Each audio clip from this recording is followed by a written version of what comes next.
gamers, and welcome back to Hellstorm Wargaming. My name is Mikey. Thank you so much for tuning in, and welcome. Hope you're all doing well. Today is Monday, which means it's time to talk about some competitive 40k and some little bit of Twitter drama. More Twitter drama. Rich, I got you, man. Don't worry. I did, yeah. All sorted. Welcome. Let me know who you are, where you're watching from, what's going on in your part, your neck of the woods, your part of the town, you know? Let me know. We've got some stuff to talk about. We've got some funny Twitter showdowns, starring me, obviously. And also, we're going to be doing some top level 40k content this evening. Real top level, okay? Real top level. It's very exciting. So hello. Thank you so much for tuning in. If you've never tuned into a live stream before, thank you. It's okay. Come on, tap back in. Go on your little keyboard and be like, hey, Mike, what's going on? And I'm like, wow, dude, that's so cool of you. Thank you so much. And I'll say thank you very much to Bishop for kicking us off with that first gift of membership. Really appreciate you. Thank you so much, Bishop. Welcome, Vidorara. Welcome to the stream. Welcome to becoming a green name. Welcome to the boys club. Okay. You can join our Discord now, free for 30 days. You can get full access to Discord. It's free to join already. But if you are a member, you get full access. You get access to the members area, which is way cooler than the rest of the area because sometimes I reply. Now, jokes aside, I actually reply all the time in the members area. But thank you. Welcome. The best way to support the channel is by becoming a member or gifting a membership or super chatting. So thank you. If we hit the member goal, we got exclusive dice tin to give away. We give away dice tin every single stream if we hit the member goal. Focus, damn it. There we go. So that's the plan. So let me know who you are, where you're watching from. Let me say hello to everyone in chat. Thank you so much. Andy Tech Dad, hello. Test, hello. Decknull, hello. How you doing? I've come to hear our legend read out more Twitter salt. You're tuned into the right stream.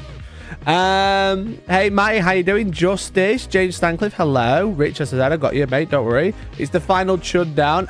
Your Dyson's been sent out as well. Big C, hello, mate. Lovely legend, how you doing? Lord Nerdbane, hello, sir. Good evening to you. Grimslayer, how are you? Hope you had a good game with Deck, though. We got a little TTS little squad on Discord, which is very cool. JB, hello, mate. Hope all is well and well with chat. Well, chat, hope you're all well. Let JB know. Staying at my pile of resin and plastic for solar auxiliary kit batches. Nice, that sounds fun. Reporting in from one of them swing states, USA. Wow, nice. Thanks for tuning in. Soy stocks are rising. Invest now. Oh, man. It's so top level, you'll actually get the plunging fire bonus. I always forget that's a thing. I always forget that plunging fire is a thing. Fun bat rep on Friday. We got another one this week. We don't have a bat report this Friday, I'm afraid.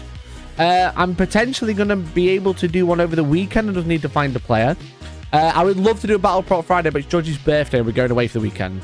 Otherwise, I would be. But I hope you all enjoyed the battle report. I'm currently having that one edited down into a edited video. But if you are a member, you're welcome to watch the stream back. But for battle reports, if I'm going to be getting them edited, I'll be leaving them as members only. And then the full video will come out later. But thank you. I'm really glad you enjoyed the game. It was really, really fun. It actually gave me a huge itch to do some painting. You might have seen I posted on Instagram today. It gave me a massive itch to do some painting. Look at this bad boy. Do you remember when this guy came out? The kill team captain? Focus, damn it. I painted this guy. It's a bit dark in here. If I do this, one sec. Ah! There you go. I painted this guy up this weekend. Well, I painted him up basically yesterday and today. Using no airbrush, which is pretty fun. I use like basically highlights, rattle cans, and dry brushing. I'm not super happy with the cape. I think it's a bit dull, but I think it looks good. But I just need to put the transfer on. But yeah, it was pretty fun. So I used Colourforge spray primers. I used a mixture of Colourforge spray primers to get the airbrush zenithal highlight. But yeah. So I'm like super hyped for the list I was playing on Friday. I'm actually gonna be making a members only video this week about evolutions of the list and see what people think. So I'm gonna be pushing more for member-only videos. So if you are a member, oh my god, I've forgotten what I'm saying. What was it saying? Oh yes, that was what I was doing. Yeah, so if you are part of the freeloader or higher, you'll get access to member-only videos as well, and we'll be pushing them a little bit more. So.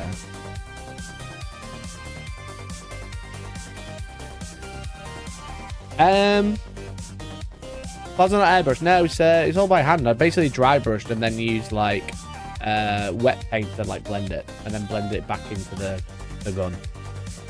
It was like reverse. I basically painted the plasma first and then painted the gun afterwards. Ranking factions today. Finally, someone for good fucking content. Yeah. You probably need an extra week to recover from drinking soy. Nah, no, all fine. Smashed it. I was fine. Hey, LA, how you doing? What up, gang? Oh shit, I never thought to use gang like that. What up, gang? That report was good. I do have a question. Did you really spend 1 million shipping that product that you spoke about? Love your energy on your videos. Did you really spend 1 million shipping that product you spoke about?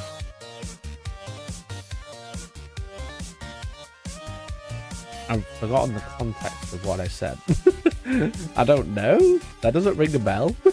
Did I just say something stupid? Did I just say... Maybe I just said something stupid. JB, I'm going to need the context. I forgot. I completely forgot the context.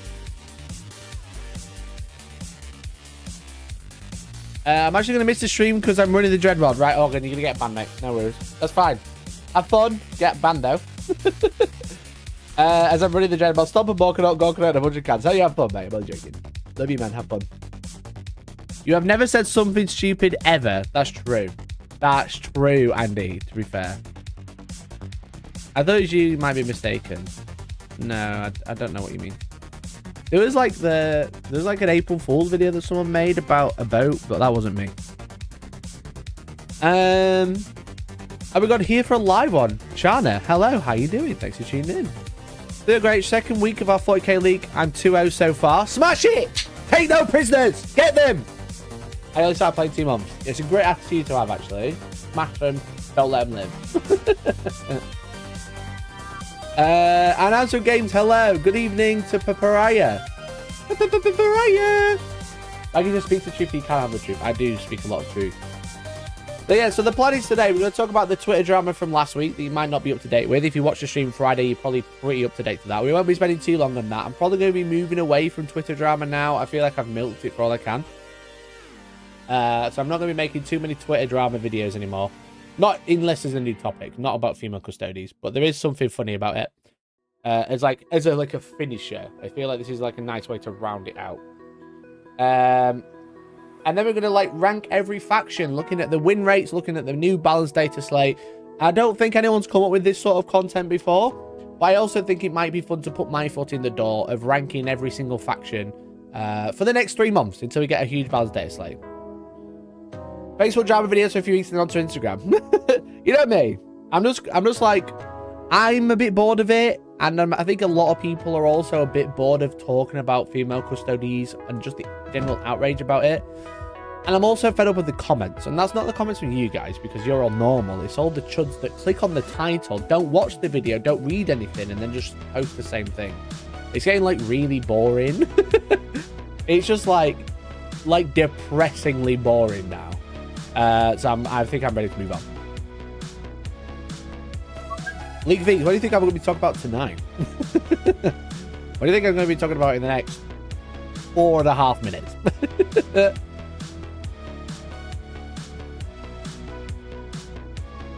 This is why I think talking about skewing toxics more oxygen. Yeah, I've got this last one I'm going to talk about, and then we'll call it a day. But I'm not going to be talking, I'm not even going to make a video out of it. It's just talking about it. Of course he's still angry. They're not like they're going to get stressed out with sex or something. Got him! Got him!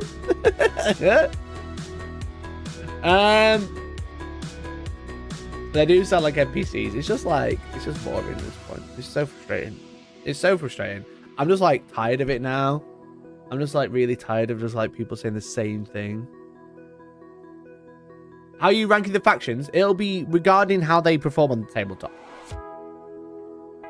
I originally had a thumbnail and a title before, but I realized it'd probably make a good video title thumbnail, so I did update it. But we are ranking the factions on their performance on the tabletop.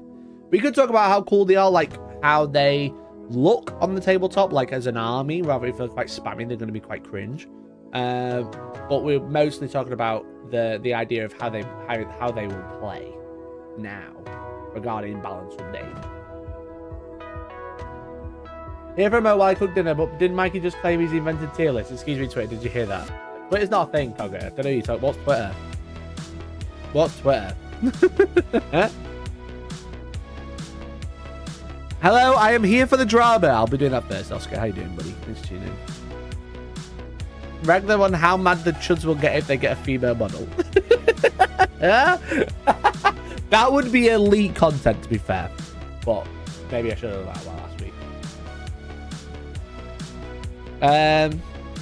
Thinking and Twitter do not belong in the same sentence. Twitter's not a thing. What's Twitter? I've never heard of it. Never heard of it.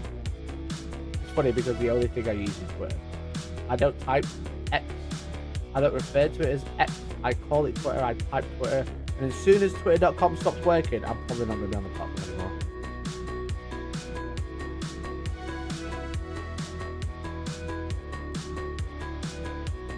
Vote on at least a B tier or report to YouTube for bullying.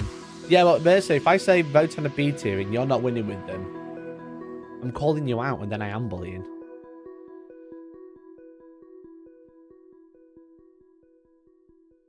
The only thing I'm annoyed with is YouTube recommending grifted channels that only have one video on their channel about the drama.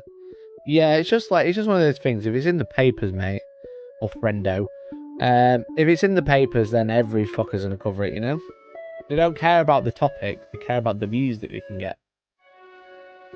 Death Watch Z tier, thanks, Mikey. Slow news, what do you mean? Elite content. Elite content.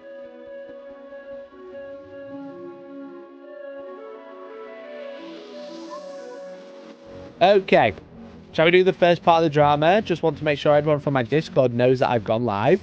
They've had the announcement, but have they clicked live? Have they clicked the live stream? That's the question.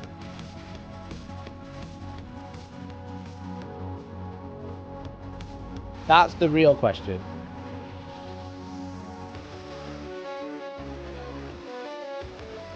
This is the Guardian article. No, we've mostly been Twitter. I do have the Guardian article open, which I was having to read, which I thought was actually a really good article. But I'm probably not going to be covering it. I forgot I had confused stonks on stream. I'm probably not going to be covering it too much. I've kind of like done that bit, you know? I've kind of done it. At least 4K's in the mainstream. Yeah, but at what cost?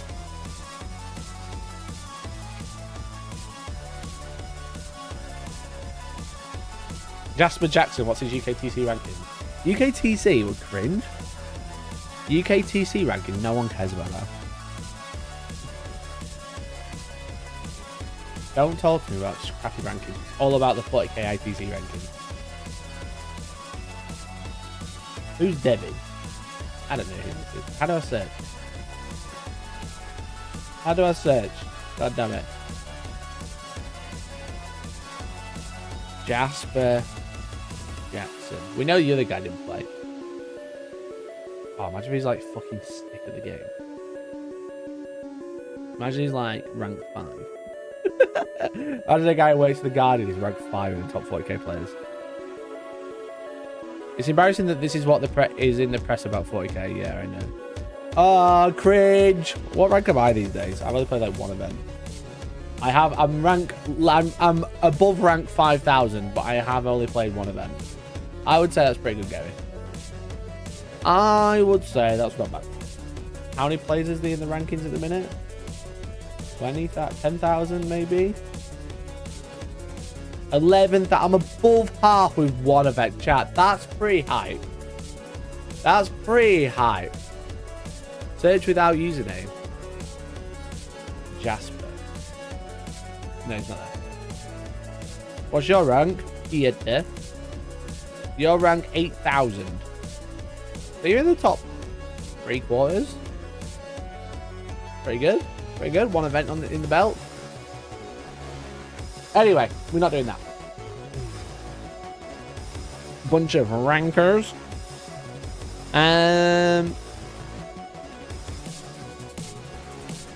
Have you heard any rumors regarding if we'll get a new or old Toon Queen Khalida model?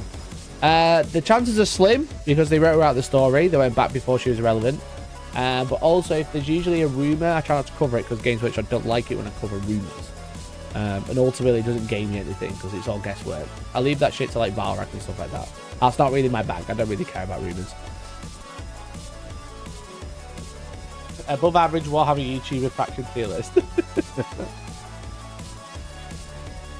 I was watching a video today. Maybe we could do this as an idea. I was watching a video today. We do have to hit member goals though if we want this idea out the window. I was watching a video from Will and E, who I really enjoy. Me and Dodgy watch him like most days. And he's been rating YouTuber products, like other famous YouTuber products. And I thought it might be interesting to do a 40k or Warhammer YouTuber merch tier list. Like, not like, oh, how good's their t-shirt? Like, their unique product. Like, if they do a product that no one else is doing, then how good is it? You know, like, rank it. Hellstorm videos when Games Workshop dropped me for, I don't know, say that the game's rubbish. You should do more politics experience. You can easily get more people from my side to sub in. Might get G doing to make the Emperor female. That would be very funny. I'm never like closed off about talking about my feelings or my thoughts when it comes to like not being a chud. But I also don't feel like I need to keep poking the bear when it's just getting boring now. I'll poke the bear about another topic if something comes up, but about female custody specifically, it's a bit boring now. It's a bit overdone. I feel we could get Dawn of War 4 now. Relic Entertainment's independent studio again after buying out Sega.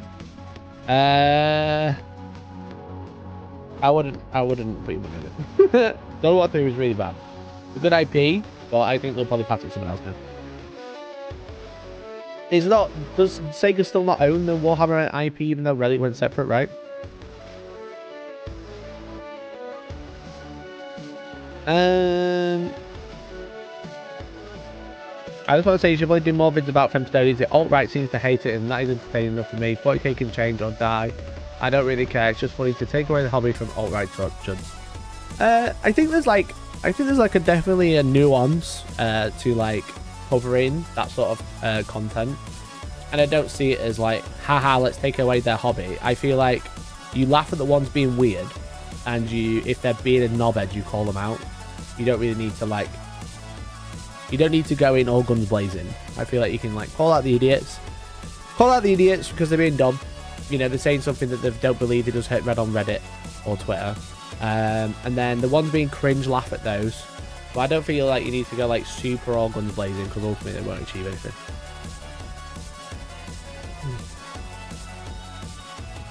Can we turn the music down? Yeah, we can. Really need a normalizer. There we go. It's because I got the desktop audio bit hacked. I was recording with you the other day. That should be better. Is a chud anyone right-leaning or just a mouthful ones who screech about malore? Chud is like a generalized term of someone who's like usually quite aggressive in their response. But yeah, they're usually right-leaning. Very much usually right-leaning. But the point is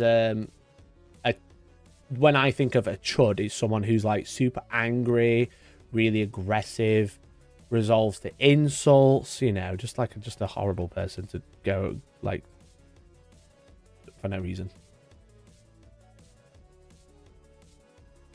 Only I'm making some merch for YouTube and it's kind of nice quality stuff. Interesting. Well, I should know about this, Jez. Do you want to make some for me? Chud is incel leaning in my head. Yeah, okay. That sounds about right. That's probably like where the pent-up anger comes from, being incel. If you got all guns blazing, you just become what they say you are and they feel validated. Exactly. Nothing to do with a chode. No, a chud is a chode, but it's not. They're not calling them a chud because they are a chode. They just usually are a chode.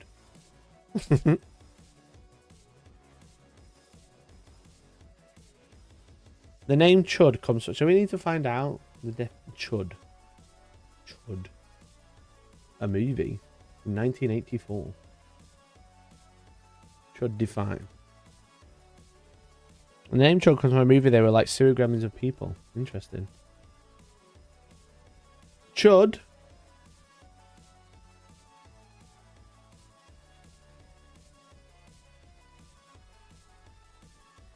A gross, physically unappealing person. Because they're unappealing because of their horrible views. A person is on the political right who holds socio-political views seen as reactionary. Some chud on Twitter said the Wall Street Journal was liberal propaganda. Unlike those cook servitors in Congress, this guy's a true chud. Right. There you go. Chud I would. I don't think that's right. Anyway, not super relevant at this point. Not all chodes are chuds, but all chuds are chodes. True. I'm a leather worker. No, it's not a gimp mask. You brought it up. I had no idea. I mean, guns blazing or not, any response and they feel validated. It's best to just block them, even if it's fun to respond to them sometimes. Yeah, there was like a post regarding the one we're going to talk about now. There was like a post of someone like photoshopping. They're like obsessed with photoshopping me specifically for some reason. It's just really sad, to be honest. They love pulling up screenshots of one time I blocked someone because they called me a cunt. But it was a woman, so they think I'm feminist for that. Like, they were really nasty in a tweet, so I blocked them and didn't respond, and then they went on like a full quote tweet tirade. And now I'm sexist because I blocked a woman. But ultimately, she was just horrible. But yeah, they're obsessive, like, photoshopping me on things. And I just block them now. I just can't be asked. Because what I do, it's a bit sad. But sometimes I'll just spend, like, 20 minutes, right? on, like, a post that's about me. Like the one I'm referring to. Like a Photoshop tip. You probably... It got shared in the Discord the other day. The Wiggles and Jiggles or whatever it was. I just went through the people who liked it and reposted it, right? And I scrolled the first 5 tweets. And every time I found something that was transphobic, homophobic, or racist, or sharing someone who is openly transphobic, homophobic, or racist. And if I found one, I blocked them. And funnily enough, I blocked every single account. And it's like, you can't even make it up at this point. You know? You can't even, like, make it up. And, yeah, then they're like, oh, you just blocked anyone who criticizes him? And it's like, nah, just block people who are fucking transphobic. How about that? What kind of fuss? They like, take pictures of me and, like, overlay it. And, like, they started saying that, like, they didn't, like, Photoshop me into anything weird. Except for that time that they Photoshopped my nose and said, oy vey. That was one time. But it's pretty cringe. You're only allowed to Photoshop Mikey if you become a member. Otherwise, he won't look at your hard worked insults. That's also true. Also very true, mercenary, to be honest. So, like, by Photoshop, I mean they, like, take my face and then put stuff on it. You know, like quotes or whatever. But, yeah.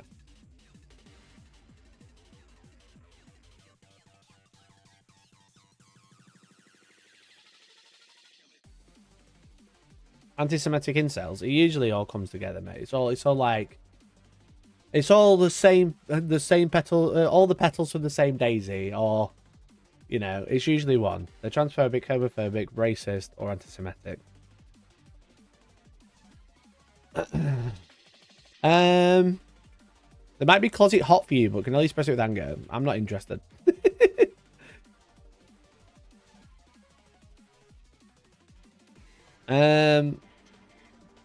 I think one person once did some, like, custom fan art of me and Georgie, which is pretty cringe. Because they were, like, saying that Georgie's, like, she's made me a husk of a man because I let us talk on stream once and I was looking at chat. But anyway, it's just like, it's just frustrating. It's just frustrating, which is why I don't want to keep going over the same points. Because I want to finish out the Twitter drama of Femstodies. This is probably the last time I'm going to cover it as, like, a topic. Obviously, you asked me a question. I'm not going to, like, go, no, I'm not talking about that anymore. But, like, as a topic, it's the last time I cover it. I'll cover it. last Friday, one particular account, now I'm not going to talk about the account itself, but someone reshared it, which is what I shared. They have decided to put together a red, yellow, and green list of YouTubers of their, ironically, woke, kind of not woke, or not woke at all, anti-woke, also asleep.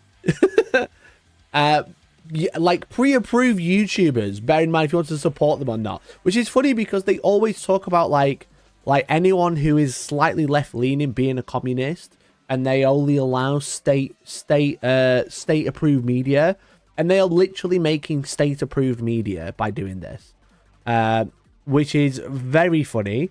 So this is a tweet from Dr. C Porridge, who shared the post. Again, I won't be referencing the original person because they're a moron. But they said, a very angry person has made a list of woke YouTubers who run commentary on tabletop gaming. May I suggest if you actually want to know what the hobby is about and not be associated or bombarded with real-life Nazis and want to learn something, follow these people. And here we go. Goober Town Hobbies, woke on Twitter, supporting Cerberus XT, a fantastic French painter who's recently featured in White Dwarf, and other virtue signalers, pushing for female space marines and blocking people who disagree with him. Which is very funny. It's like, okay, what are we doing here? So if you say anything, unless you say, I hate trans people, you are on the red list, okay? This is kind of how it goes. Because I'm on there. Hellstormwargaming, 1000% soy. 1000% soy, which led to my video on Friday. Start again. Oh, Twitter videos is so good. They just love Twitter video.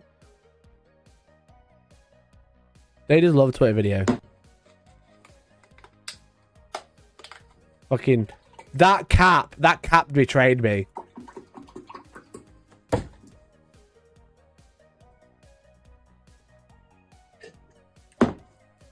A 1000% soy.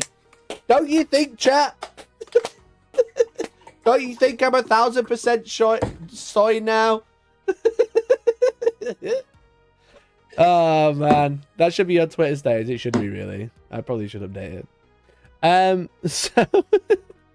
So that was my response to the original post. But as you can see, we got more. So I'm 1000% soy. The punch zoom is so good. You're so welcome. I'm glad you enjoyed it. What is wrong with soy? I don't understand the insult. So like, oh, let me just stop recording. Like 7, 8, 9 years ago, there was one right-wing YouTuber who was closely related with Alex Jones, so you know this is going to be good, who made a full video saying that if you drank soy milk or if you ate vegan stuff, it would reduce the testosterone in your system and make you less of a man, or it would boost estrogen in your system and make you less of a man because it's soy, okay? The soy particles get into your system and kill testosterone and make you have weak chins, which actually was like super debunked very quickly, but it just became, it kind of died, and then for some reason they decided to bring it back. I haven't heard anyone say someone is soy unironically in like 5 years. But if you really want to know, if you search H-Bomber Guy, soy boys, a measured response 6 years ago. It's an excellent video. Would highly recommend watching it. It's very funny. But here's the thumbnail. The truth about soy boys. Okay. So to call someone soy is to say they're not very manly. You know? Try me. Alright? Normal milk literally comes out of a tit. Yeah, they forget that literal milk is designed to feed babies. Well, drinking soy milk is soy, okay? And that's cringe and weak and chinless behavior. Why are you selling hair then? Bro, don't do that to him. That was mean. Link, I'll drop it in the Discord. How's that sound? Did I just close it? I think I did. I think I just closed it. I didn't to.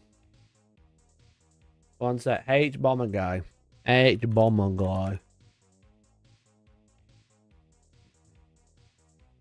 Oh, don't do this to me. Just stop recording. Thanks for stopping to educate me. Papaya, thank you so much for the super chat. Really appreciate you. I'll post on Discord because I want you to continue watching the stream, so I don't want you to go anywhere. Okay, so I'll put it in latest video discussion. Okay, lowest member to enter. There we go. So yeah, so being fucking soy means you're less of a man. Bricky, ashamed of being a 40k fan, virtue signaling for brownie points, which is hilarious. Having an opinion is virtue signal, by the way. Being manly is not bad. Being an idiot is. Yeah, being cringe is bad. Midwinter Mini's woke, famous for implying that people who play Germany bolt action are Nazis. She never said that, which is very funny. Very woke though, super woke, but actually never said that. Discourse Minis claims people are into the 40k lore aren't real fans. Woke, but not so heavy-handed as others. Not so. At least Discourse isn't as heavy-handed, you know. Slightly woke, kind of woke. Not really in your face woke, just gently woke. Okay. Arbitratorian is a bit of an arbitrator sometimes. In his lore videos, multiple times he says that 40k elements are problematic, which they are. Openly woke on Twitter. There is no canon for him advocating for female space marines. There is no canon. Yeah. Ashamed of being a 40k fan, shows up and being on multiple channels talk about Warhammer makes sense. The fact that he's ashamed of being a 40k fan because of how people react to female custodians. That's what they're quoting, just to clarify. That's why they've brought that up, because in the point he said that female custodians were a thing, he said he's ashamed because of the reaction to it, because it's cringe. So that's why he said he's ashamed to be a 40k fan. So this is based. We agree with Bricky. The 40k is in the press for all the wrong reasons. It's really embarrassing. 52 miniatures advocating for female space marines have some woke vibes. just some woke vibes, okay? Just a few woke vibes. Templin Institute. I actually don't, not strictly Warhammer, so this is probably why I don't know. Actually know they are. Apologies, Templin Institute. You sound great. But advocating for female space marines, woke on social media. Adeptus Ridiculous, podcast with Bricky, so that makes it instantly woke. And then Oculus Imperia, woke on social media. So it's quite funny that I'm part of the first list. But I posted my little soy milk video on Friday. And then Sunday, there was an update. 52 minutes in Swedish, respawn with wokey vibes. Just a little bit of a vibe, mate. A little bit of a vibe. There was an update, so this is actually all three lists. It was quite funny though, because the first list that came out had the yellow tier list, which was like kind of like not woke, not explicitly woke, but also not explicitly anti-woke, and it had people like Valrock on it. And then they had green, anti-SJW, you know, beacons of the hobby in their opinion, and it had Sargon of Akkad. Who is that failed UKIP MP who allegedly was in the paper, said he wouldn't rape someone, which is big yikes, and also allegedly said that the age of consent was too high. So that's one person on their green list. They also had Arch Warhammer. Arch Warhammer. Arch, full stop, not allowed to have Warhammer anymore, because allegedly got blacklisted by GDB and got cease and desisted for having Warhammer in his name. So made a whole new channel. Very funny. Also, proudly expressed very bad words on YouTube videos regarding Noblars and protects in his Discord. Okay. So, and then that was it. So they were like, we're the majority, the anti-woke is the majority, and name like 3 channels. One of them is into, or potentially, allegedly into, you know, command point, but pornography. And then one of them protects it, which is allegedly, according to their Discord. So big yikes. But then they updated it. Nothing alleged. I'm just protecting my own ass, just in case, okay? Free radio, thanks for the gifted membership. Look at that. Look at that. We're 25 away from hitting the goal now. Thank you so much. Gifted member. Thank you so much. I watched Sargon get a milkshake thrown over him. Best video on the internet. Thought I'd just try to gift myself. Guess not. You have to just become a member yourself. Free radio, I'm afraid. That's just how it works. Nothing alleged. Screenshots. Lone Samurai. Legally, just protecting my own house. I live in the UK. People love to sue in the UK for libel. So all allegedly. You know, if you want to Google it, it's all on you, lad. All on you. But yeah, so at the first I thought the list was a bit funny. So I like tweeted about it. That's why I put the video up and stuff. I thought it was like kind of like, it was cringe, but it was like funny cringe, you know? It was like kind of funny. But then on Sunday, woke up, been out for a night out, been to a wedding, had a great time. Thanks for asking. Dropped my phone, you know, does all the things. There was an update. They actually updated it. So the person who made it posted a balance update to woke channels, openly woke. I had a whole update. All of the channels on here, such as Templin Institute, 52 Miniatures, left the spelling mistakes, you know, left the same thing. Added new channels such as Dana Howell and Snip and Wib. Openly leftist, expressed disappointment they're not on the woke list, so I added them. And Dana Howell, openly progressive and leftist. You know, but I personally got an update. One, they changed it to Hellstormwargaming rather than just gaming. But I got more than just 1,000% soy. They also said, try to bully others who disagreed with him. Generally an insufferable asshole. Sees Nazis everywhere. That's because there's fucking loads of you. Preemptively blocks people who share other opinions or say any criticism about him. Okay, so I bully, this makes me laugh. This one makes me laugh. Imagine being on the woke list. I know. Squidge, how you doing? How you doing, Squidge? Thanks so much for tuning in. If you like Pokemon content, go follow Squidge on TikTok. They are a legendary human. We met at Insomnia. They are great. Thank you so much for popping by. You're tuning in. They're a great time. 40k is literally a meltdown. So I don't actually talk about 40k now. I just talk about Twitter. But yeah, so not only do I bully... I can't highlight. I bully people who disagree with them. I also block them. I preemptively block them if they have a different opinion. Okay. So I bully them and preemptively block them somehow. But also we got the yellow list updated as well. Looting spelt wrong. Great lore videos. This is fence sitters, by the way. Not openly woke or anti-woke. Need more scrutiny. Most paying channels fall into this category, even though they're not listed here. Looting 09. Great lore videos. That whole lot should be on Twitter's there. Shall I just update it now? Shall I just do it now, chat? I'll screenshot a lot of it just so I can zoom in. I'll do it now. Okay. I'll update it. You better go like it. You better go, haha, pog. You better say, haha, that's so pog. You know, you better say, whoa, that's epic. If not, I'll be very sad.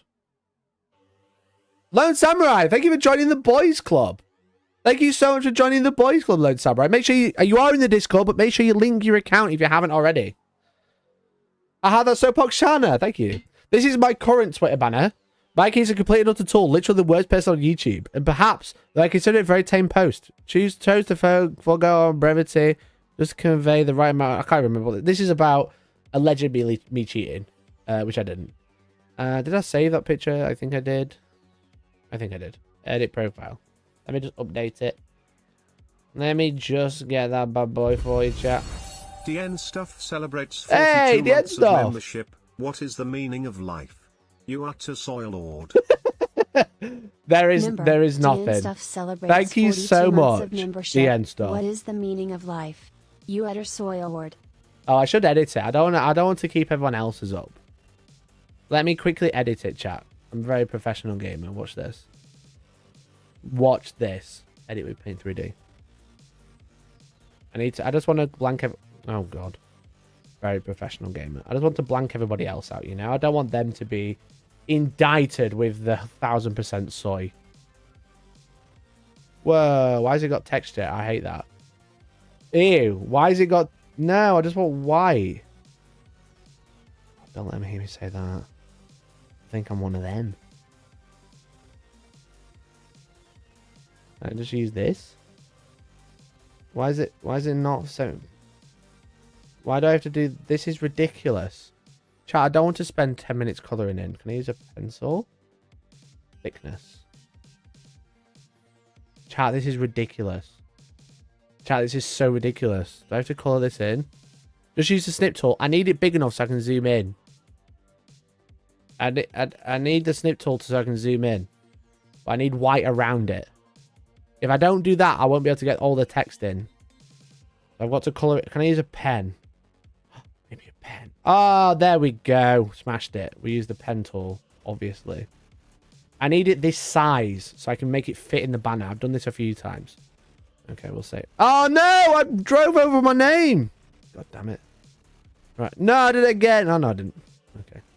Save. Save. Chat, say. How do you save on this sort of... Oh my God, I'm so stressed. Ah, that's my car. That was my car in an accident. Is that it? Did I do it? I'm so stressed. Right, okay. See? Look, I need the white around it so I can zoom in but not crop it.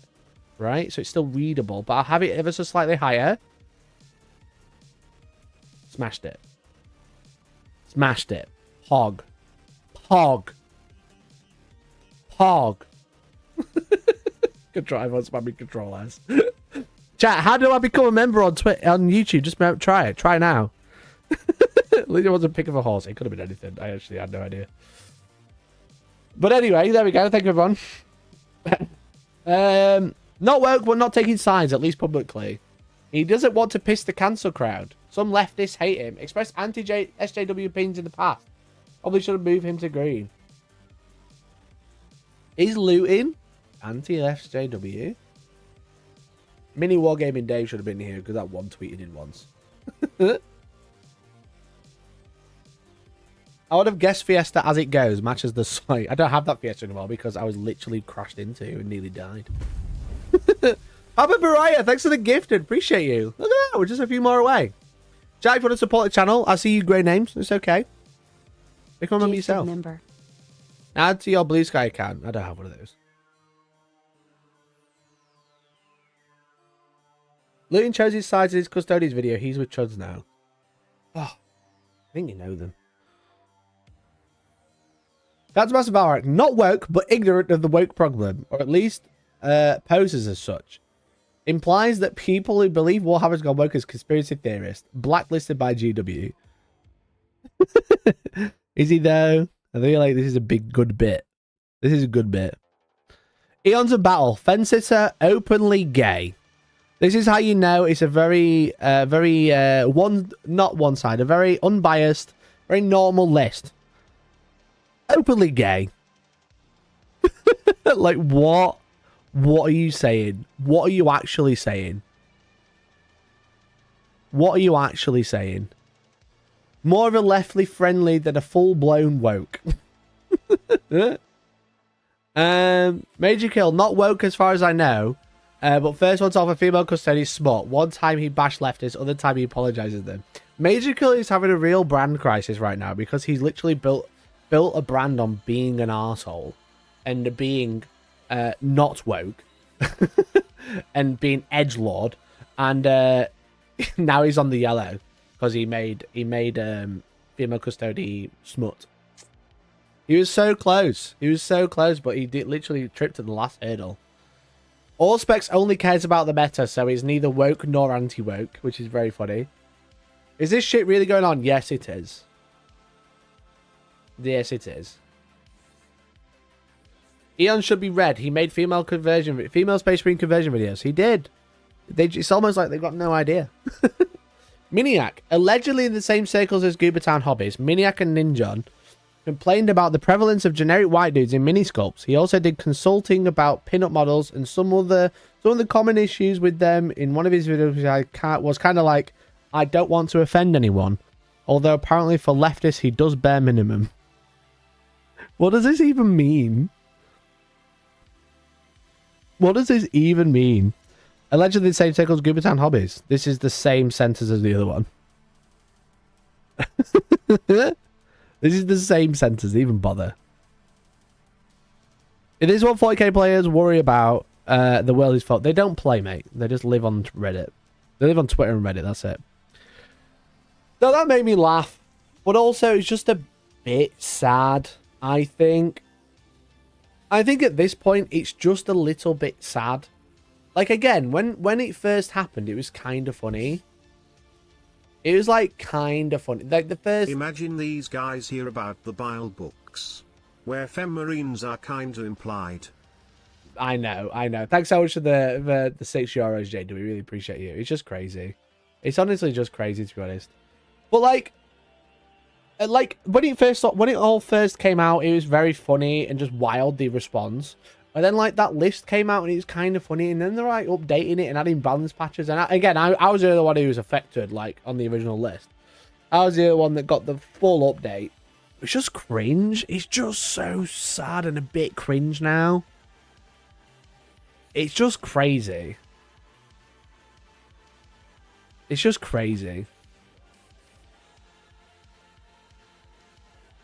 What books were those? The Fabius Biles ones. Because obviously he goes through a bit of a thing of testing out, like, making Chaos Marines badder. Who knew being openly gay was a bad thing? These asshats would probably want Section 31 to be added to the law. I don't know what Section 31 being re-added to the law is, but also, judging by anything they've wrote, do you think the openly gay was the mask off bit, or was it the rest of it?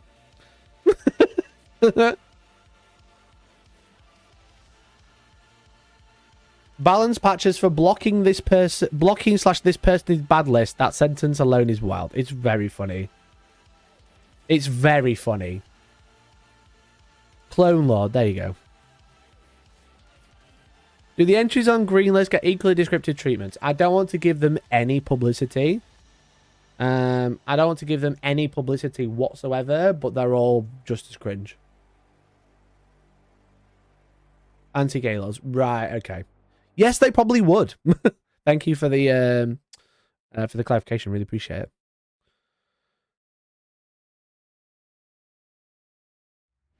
It's not a little bit sad. It is sad. Yeah, true, Emma. You're right. Let's be honest. 6% of what they wrote didn't make sense. That's true. 6% of what was written, as Georgia would say. Georgia likes to tell me off between those two. Right, I've quickly got to do some recording deleting because it turns out I have way too much.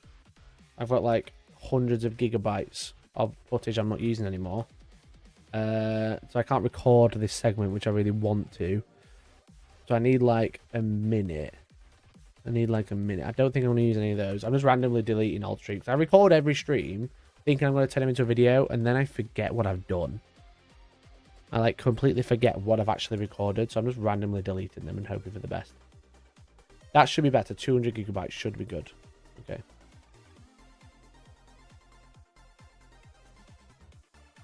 Okay. Okay, chat. So yeah, it's just a bit sad. It's just a bit sad, to be honest. So I'm going to move on from that now, if that's okay with you.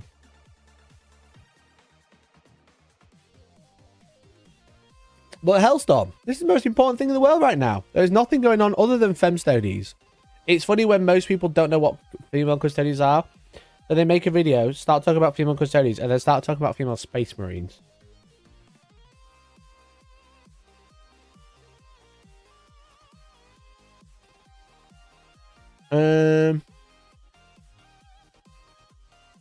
It's hard to know what's going on in the world when you don't leave your mother's basement. True.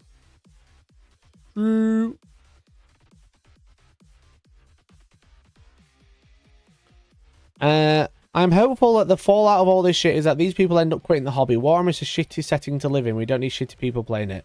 Honestly, Steven, I think it's mostly theatrical. I don't think anyone is going anywhere, sadly.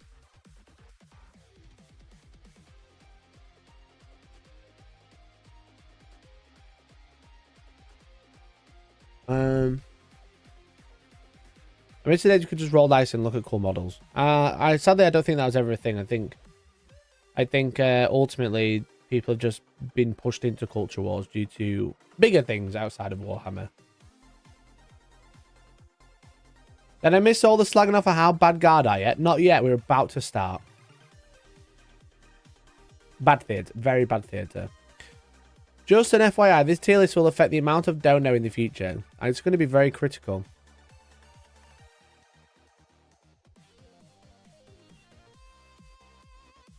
Anyway. Are you ready to move on?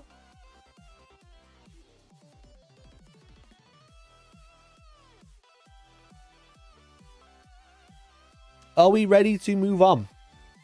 I think we are.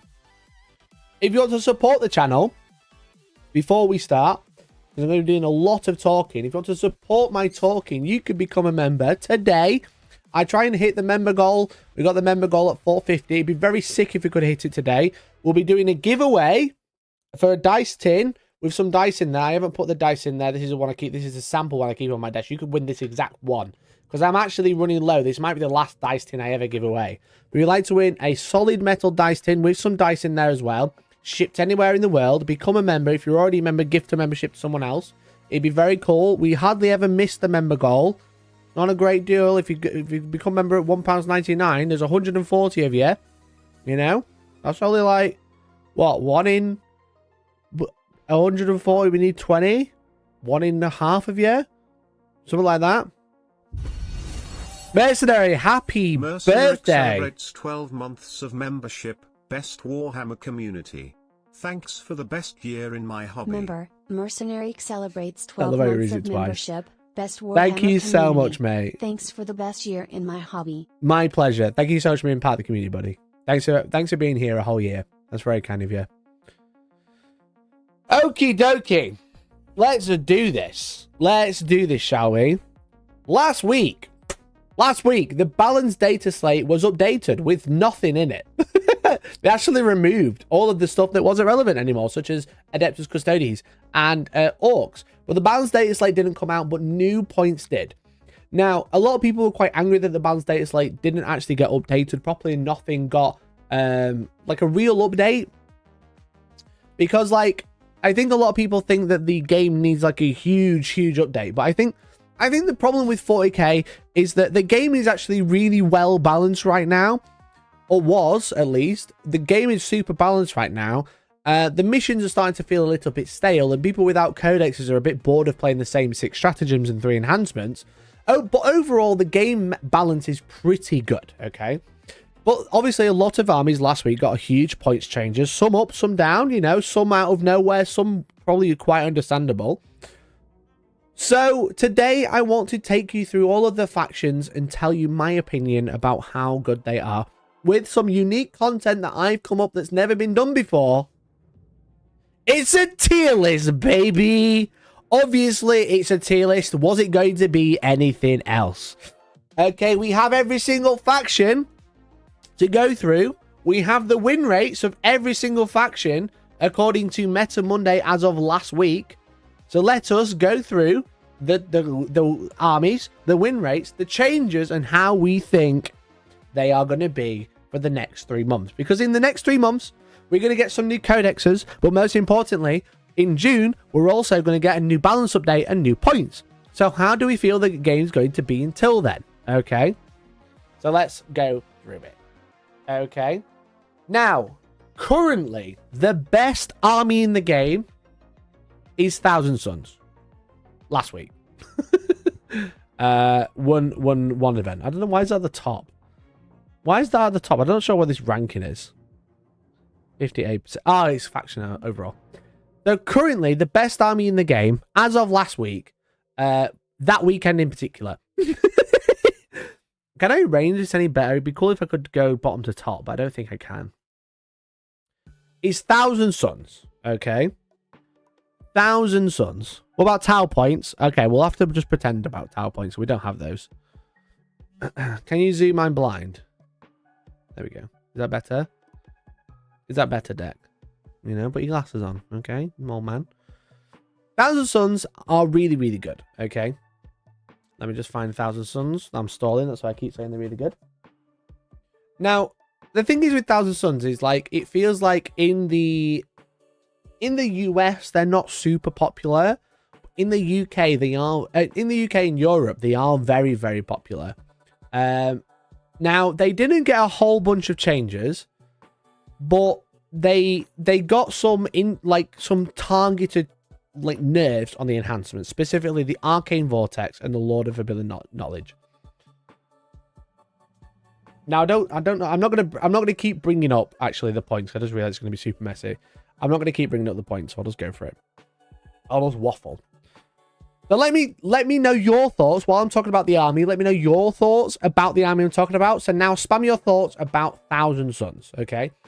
The Thousand Sons, as of last weekend, they had a 58% win rate with their 27 players, but overall like a 52% win rate. Now, Games Workshop is aiming for the 45, and I'm aiming for some gifted members. Thank you so much, Mr. Q. Welcome, Meat Squadron, the members. Make sure you join the Discord if you haven't already. That'd be super cool of you. Mersto, thank you so much. We're just 22 away now. Easy. Well, let's do it. We can do this. So Thousand Sons aren't super popular. They're pretty good in Europe. In America, it doesn't feel like they're as good. I don't know if that's like a terrain thing, just like an ideology thing. However, they've obviously had some targeted changes on those enhancements. Arcane Vortex. I think Lord of Forbidden Knowledge is the one where you can do the same ritual again, which is obviously super strong. And they overall, barring the enhancements, got like a points drop on some random units. Ultimately, this balanced data slate was mostly targeted at like bulk faction wise, mostly targeted like cheap infantry like cultists, tanks that we're going to use like Vindicators, and like Terminators as a whole. They're like the main one that's got like if a faction had those, they were dropped. Okay, they went down in points. But overall, the army is really, really strong. It's very good. It's a very good counter. It has a lot of maneuverability because you have like the rituals that can make a unit move like twice or 3 times, such as Magnus, for example. You can turn off saves. They're relatively durable as well. They can shoot through walls with flamers, which is super strong, like really good. But they're not an easy army to play. They aren't an easy army to play. In the right hands, definitely strong. Are they an easy army to play? I don't think so. I think they're like a thinking man's army, which is great. They've got a lot of nuance, but they can lose if played badly. Okay. Surprised T-Suns are doing better. Can't see to beat them. I mean, 50% win rate is pretty good because obviously, like a 52% win rate is like slightly above average, you know. But obviously, if you take into account player skill, some people are doing really, really well with them. Some people aren't doing so well with them because they're hard to play. How many players? I don't know about general 52%, but last week they had a 58% win rate with 27 players and got 78 wins out of 134 games. So like ultimately the balanced patch won't affect them too much unless they're taking both enhancements. I don't think list changes are going to see like a massive change. But what they've done is by reducing some of the units like Scarab Occult and Hellbrutes, they've added a little bit of internal balance. So personally, I think they are A tier. Okay. I don't think they're S tier. S tier for me is like they are one of the best armies in the game. Anyone can pick them up and do really well with them. We're talking like Eldar levels of bullshittery of Eldar at their peak. But I do think Thousand Sons are A tier. I reckon they'll remain high A tier. And for clarity, if it's towards the left, that is higher than the ones towards the right. As you go towards the right, you're getting closer to B tier. Okay. Cultists went down, which is easily one of the Thousand Sons' best non-character units. Yes, I agree. Yes, so I said like Terminators aren't played too much, I don't think. I think it's mostly Rubrics that people play with. But Cultists are a great unit for Thousand Sons, and they went down in points. So even though the enhancements went up, it kind of counteracted with the Cultist drop. So I played 5 different Thousand Sons played in 10. 2 were good, 3 were not. High skill cap. Yeah, I agree. Which I think this is why they're A tier. Because in the right hands, and we do have to consider that not every army that we're going to talk about is going to talk about explicitly in the right hands or even in the wrong hands. We have to remember we're going to think about an average. And I think averagely, Thousands are better than most. The fact that God will take less indirect basically makes T-Suns top tier. You basically drop one of the discs exalted to a 4 exalted, then you're set. Exactly as well, because that's not what you got to remember is even though we're talking about like we're talking about balance of an army on its own, what you have to remember is every time another army is changed, that affects the entire meta. It doesn't just affect the army they've changed. If Necrons get nerfed, everything that was losing to Necrons now has a higher chance of beating Necrons. So now everyone else inherently gets better against Necrons specifically.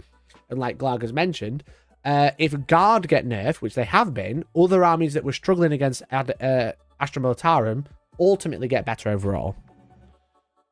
The further right you go, the worse you are, Mag 2024. Also true. Okay. So ultimately, I think Thousand Suns is probably high A tier. Again, S tier, I feel like is probably an army that anyone can play well. Okay. Thousand Suns is still a thinking man's army. It's not an auto win by taking them. They're just super strong. Maybe they'll get bumped to S tier if I have too many in A tier, but currently, I think that's right. Did anyone disagree? Spam W. We should, with G dubs and L's. So spam W if you think it's right and L's if you think it's wrong. Okay.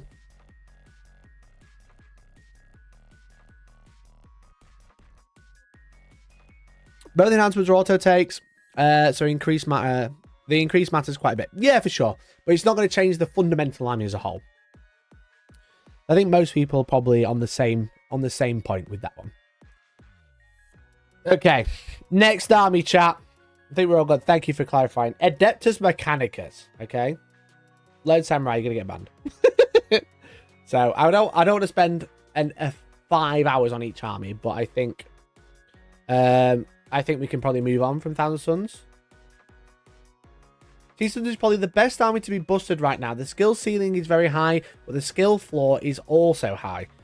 Your army power is almost entirely tied to one big dude and 30 marine bodies. Yeah, that's true. That's true.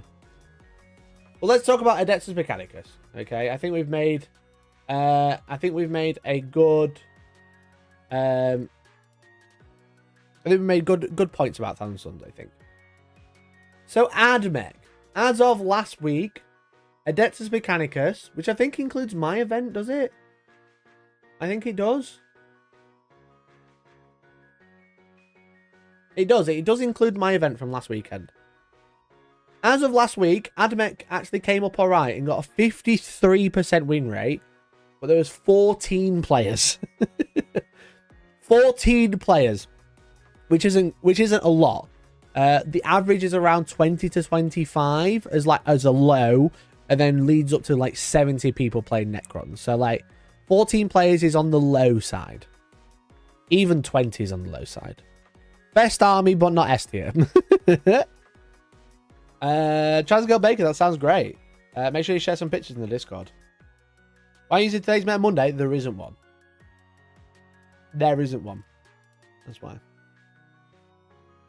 So Admech ultimately are a super hard faction to play because most of their units are pretty crap. Now they have a lot of good units, like Breaches, for example. They are a great unit, but overall the faction isn't great. You know. Now, they had a huge bunch of points drops on things like Rangers, the Disintegrator. Belisarius Core got a 30-point drop. But ultimately, everything that drops you're not really taking. And I still don't think, barring like Sidonian Scatros for a cheap 60-point lone operative, I don't think most of the stuff you were taking actually cares. The thing is with Admech is they can be very good. Admech can be very good because they have like a very specific horde build, which we spoke about on stream last week, with the fact that you infiltrate and then scout and then deep strike and move and block your opponent in. But it's very much a negative play experience for the opponent, and because they came down in points, the army overall is just like super expensive. So they aren't a fun army to play with. They aren't a fun army to play against. They don't really act as they should on the tabletop. Because they just deny movement, and that's like a really, in my opinion, not like cringe, but it's just like, it's a really interesting play style, but I don't think people enjoy it. And it's one of the most expensive armies to put on the tabletop. So I do think, whilst they can win, I don't think they're very good. I think that's probably okay. So personally, I put Admech at low C. Low C tier, arguably D tier. I don't think they're the worst army in the game because they can win, but you have to be very specific with them, okay? Like, very specific, which I don't think is, like... I don't think he's like amazing, you know. Is this Raid Shadow Legends? It's actually that. Rust Dockers are now $60 for 60 points. It comes with a free pre-approved credit card. What I might do is clarify my rankings. So I want to go stupid, dumb, no brain win. Can I make the text smaller? Can I do that? No. Stupid, dumb brain. Worst in the game. / unplayable. I don't think they're the worst army in the game. And I don't think they're unplayable. But I do think they're like low C. Like they'd be like down here on the C list, in my opinion. I don't think they're unplayable. But I think they're like very tough, right? That's like saying Dark Angels are good because one Dark Shroud list. Yeah, like if you've got a really good way to build it, then they are a good faction. Ultimately, I'm doing like a ranking of how good they are to play in the meta. Like if you don't like the particular build, you're probably not going to like this tier list because sometimes there is only one build. Like for example, when we talk about Chaos Knights, there is like one build. Who is unplayable? Imperial Agents probably. Imperial Agents. Death Watch, probably. So like yes, I think I'd make a low C, high D. But they want to be around here, but I just don't have enough factions in there yet.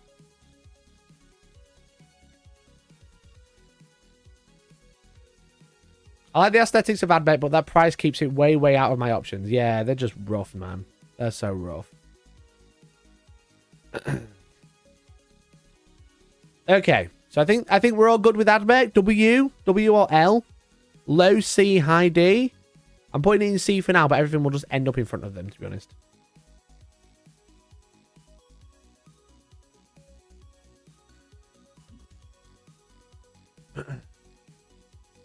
None of the armies have really good internal balance. Yeah, so if you start talking about internal balance, they're all D tier. So I think we all agree. Right, Eldar. D. Cringe. Eldari. Okay.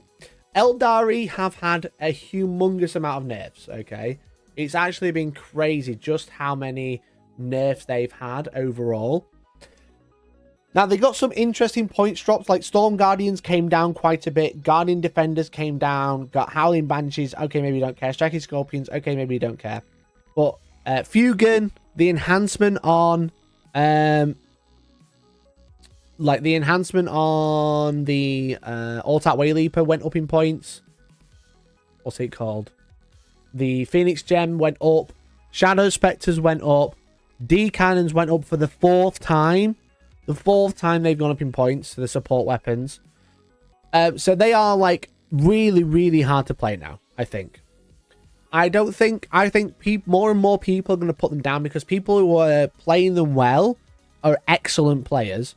And because Eldar still have a lot of tricks. They still have Fate Dice. They still have some really strong glass cannon units. They still had a lot of tricks. But with the points rise, you're getting even less on the table. You're having to rebuild your army in a completely different way. And I don't think it's going to be as strong as it was. Because again, people are taking 5 prisms, 3 support weapons, 3 units of... 3 units of Shadow Spectres, 3 like a Fugan, Alt-Out Wayleaper. I think they're like... I think they've like been hit quite hard again. Because I think they were doing pretty well, but I don't think like in like a normal person's hands are doing well. I think it was more down to the player skill of being able to utilize the faction rather than the army being itself very good. So which is why I'd like to put them, with your permission, chat, if you want to tell me your thoughts about Eldar, I'd like to put them in B tier. Because like I don't think they're amazing. I do not think they're amazing whatsoever. I think they, in the right hand, someone might figure out a really weird list and that might get popular. They still have really good stratagem support. They have really good units, but the units are just getting more and more expensive. That's my opinion. Let me know if I'm right or wrong, and let me know your thoughts. 4 and out for Admech, 9 months from release until they are playable. Oh man, it's so sad, isn't it? I'll just pour a drink on that myself. I feel like I need to drop Eldar now. Love the army, but the skill floor is so high I can't keep up. I'm probably terrible though. I don't think that's any swat on you though, Max, because I think Eldar is such a strange faction because they always make them way too tricksy. And then those tricksy things that become insanely good due to points or whatever, like the beginning of 10th, get nerfed super hard, but they don't really give with anything. They just take with Eldar. They give them everything at the start, and then they just keep take all the time. And it just doesn't really make sense, to be honest.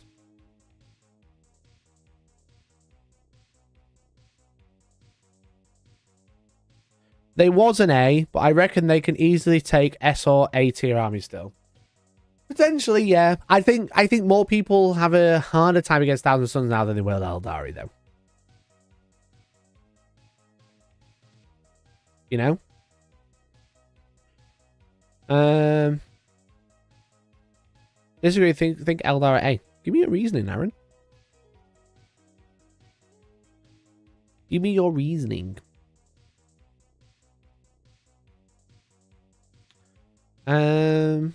Generally worried to see how Space Wolves are. I don't think Space Wolves are bad. I don't think Space Wolves are bad.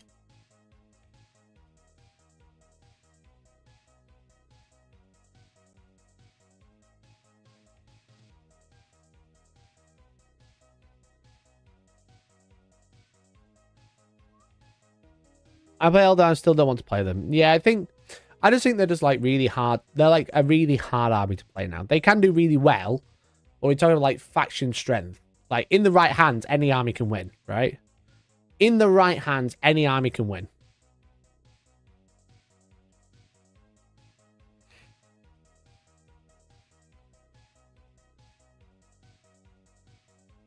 Some of the factions are good, but generally only via one army list with little variation. That's just competitive 40k as a whole.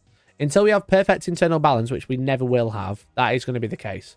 And ultimately, we're talking about faction strength. We're not talking about, like, what... We're talking about, like, if someone's never played the army, can they do really well with it? I think with Eldar, with a couple of games under the belt, they can do really well. You know? If you give all of these armies to the best players in the world, they'll all be able to win.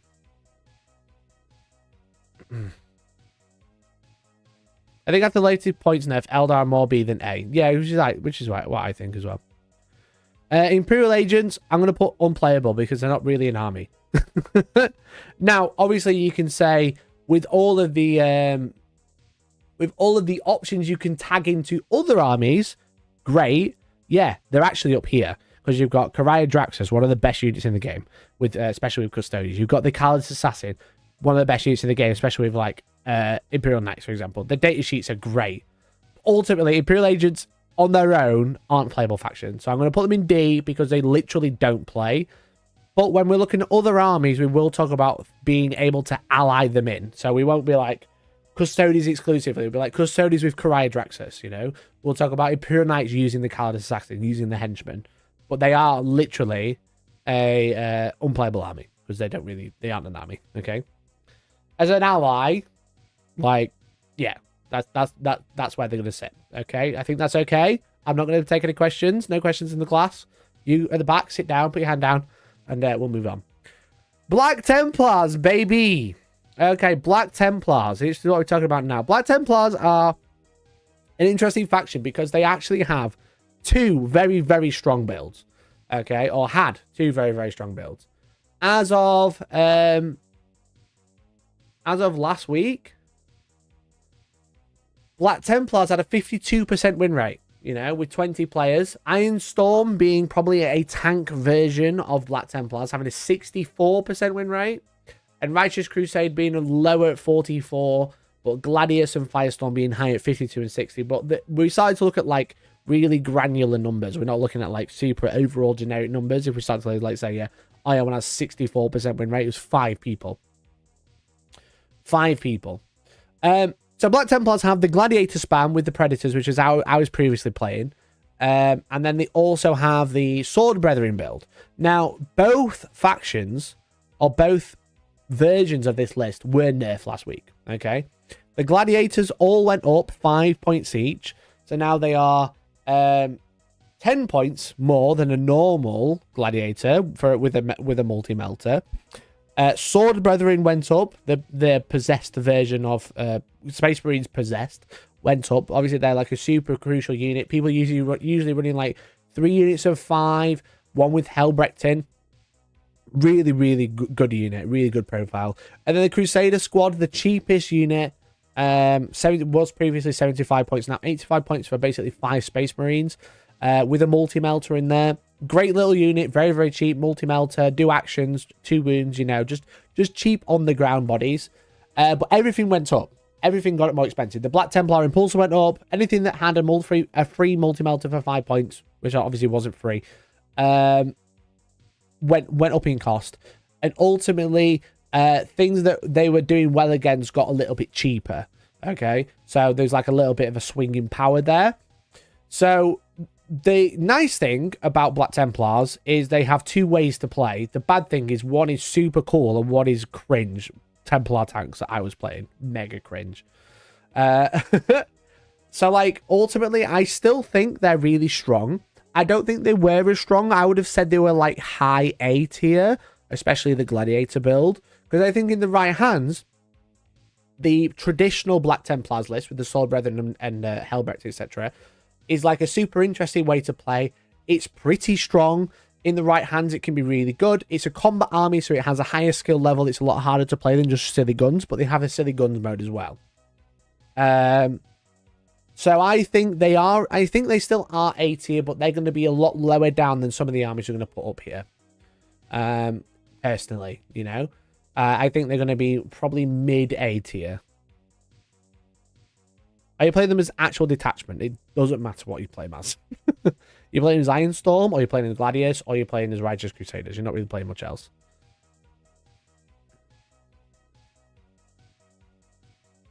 My Righteous Crusaders Black Temple list had 3 Impulsors, 3 Sword Brethren. Lists have gone up nearly 50 points. I'm having to have a rethink. Yeah, exactly. So like the most common list builds for Black Templars have gone up in points, but their overall faction strength is still pretty good, I would say. I would arguably say. But again, it doesn't matter if we're running it. You can run Black Templars as librarians. We talk about the tabletop. We're not talking about the lore here. Okay, we did the lore last week. We're talking about gaming now. We're all epic gamers.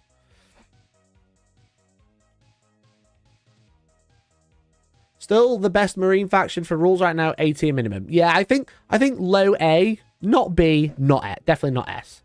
You know, there's one faction in my head that's going in S tier. And then we'll see when I get there. It's before the end. Sorry, World Eater players and Leagues of Votan players. You have to watch all the way to the end of the stream to find out what I say. So do you agree with Black Templars? Probably high to mid A tier or low to mid A tier, not B tier. I think they're better than Eldar because I think they have a lot more play. Ironstorm Detachment does a lot of carrying for a lot of Space Marine factions, but all of the Space Marine factions have a lot more play styles than other armies because they've got a codex to play with as well. Do you want Mikey to read your opinions on this tier list? Become a member. That's true. Become a member right now. We're trying to hit 450. You want to gift a membership to someone else? That'd be really cool. You can gift a whole bunch if you're feeling really generous, but if you just want to pass on the message and say thank you to everyone, gift a membership. It helps people out. It lets them join the Discord. They get more access. You get to hang out with them. They suddenly become very good friends, and they all hang out. We all meet up. We do tournaments. We chat on Discord. Sometimes it's very cool. League of Votan players have been called out, yes, because you're towards the end of the list. If you gift a membership, I'll jump to your faction. W, I'm going to throw W because my friend said Black Templars is probably the best Space Marine. Yeah, they definitely are. They're definitely one of the strongest. But they got a big nerf. Next up, Blood Angels. Okay, Blood Angels, the next faction. Now, Blood Angels have been a little bit interesting. Again, they got a lot of freedom because of the factions they can choose from. They can take Stormlands if they want to. Or they don't want to. They can play Gladius. They can take Firestorm. They can take Ironstorm. But Sons of Sanguinius got a big change in the last Balance Data Slate. It got a lot better. So now on the charge, you get +1 attack and +2 strength. And I would say that +2 strength is like a big difference in my opinion. And a big difference to the channel is Big C for that gifted membership. Thank you so much, mate. You are literally a legend. Thank you, man. You are very, very kind. You're very, very kind. Thank you, buddy. But Black Templars, Blood Angels last week, sorry. Blood Angels last week actually had the perfect game. They had a 50% win rate, okay? Blood Angels S tier for having a 50% win rate as of last week. Now, ultimately, they are on a little bit of the low side. People playing Gladius are struggling. People playing Sons of Sanguinius are struggling. They are the most popular way to play them, being 20 of them, which is obviously going to skew the stats a little bit more than normal. But I think ultimately, the Sons of Sanguinius is one of the best ways to play them now, I think. S tier Solitaire. We'll do Tower next, Big C, don't worry. Now, the only problem is overall, Blood Angels had quite a few points nerfs. Death Company are one of the most obvious picks in the book, and they all went up in points. Lamartis went up. Sanguinary Priest, both Virgins went up. So obviously, their most picked options, usually Lamartis and a big group of Death Company, and maybe some Death Company on foot, all went up in points. But they did get some interesting drops. They got the Death Company Dreadnought, Death Company Intercessors, Sanguinary Guard all came down.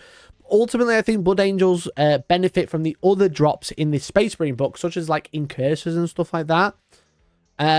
So I would say they are actually pretty good. Now, I think I'm going to be a little bit biased. I think this is a very strong faction. I think it has a lot of play. I think any fast-moving, hard-hitting Space Marine list is going to be strong. I do think it's going to be... Guard after Tau, please. Thank you, Datsun Des. Really appreciate you. Thank you for the 5. Yeah, sure. I do think high B, low A. I think they're worse than Black Templars because Black Templars have, like, in the right game, they are very strong and they probably get hard countered if they whiff against one of the tanks. But the fact is they can get to, like, strength 8 with +1 to wound and lethal for 1 CP. I think the list build that I've been playing, which is like a spin on Innis's list, is very, very good. I do think they're probably like high B for Blood Angels because ultimately they aren't the easiest army to play. Again, any combat army has a high skill floor, but I do think they're very strong. Would you agree that it's a B tier, or would you prefer a low A? I don't think they're any worse than that. I definitely think they're nice in the middle. They're not stupid, dumb, no brain to win, but they are strong. Relatively strong. In the right hands, going to be great. Not easy to play. Like,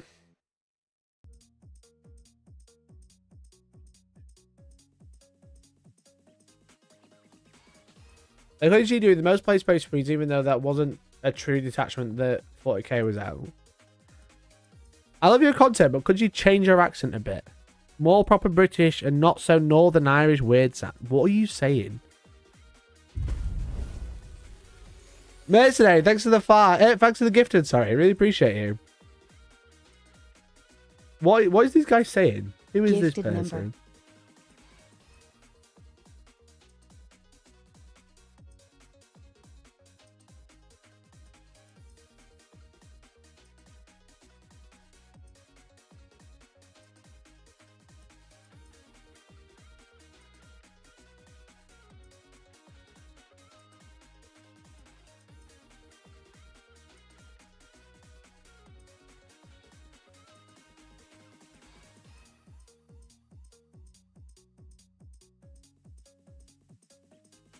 You said one thing in the past year. You said one thing in the past year and you sound stupid. Chat. Do we let them stay? Do we let them stay? Could you change your accent? More proper British and not so Northern Irish words. I'm from Yorkshire, you stupid.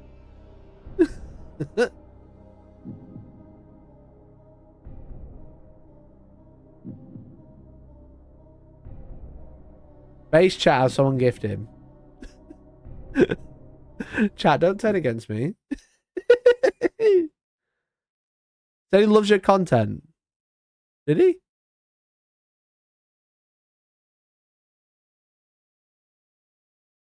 I'm American, so I don't have great reference for accents. Base great names. Let them say it was funny.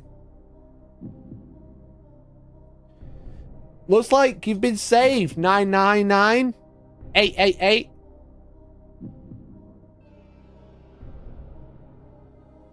The first thing he said was he loves your content. Well, it doesn't say that though. Oh, I love your content. Oh yeah.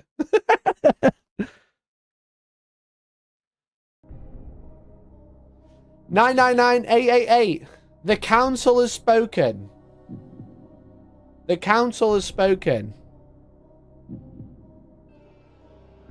You're allowed to stay, but you're really fucking mean. Anyway, no, I can't. Funnily enough, I can't change your accent. Neither can you. Right, okay, where were we?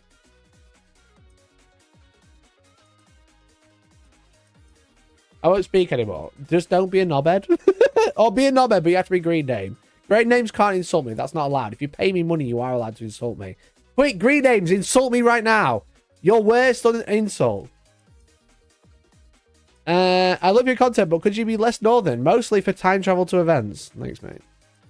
Travel time. I read time travel. Mikey's a member of the Provisional YPA. I don't know what that is.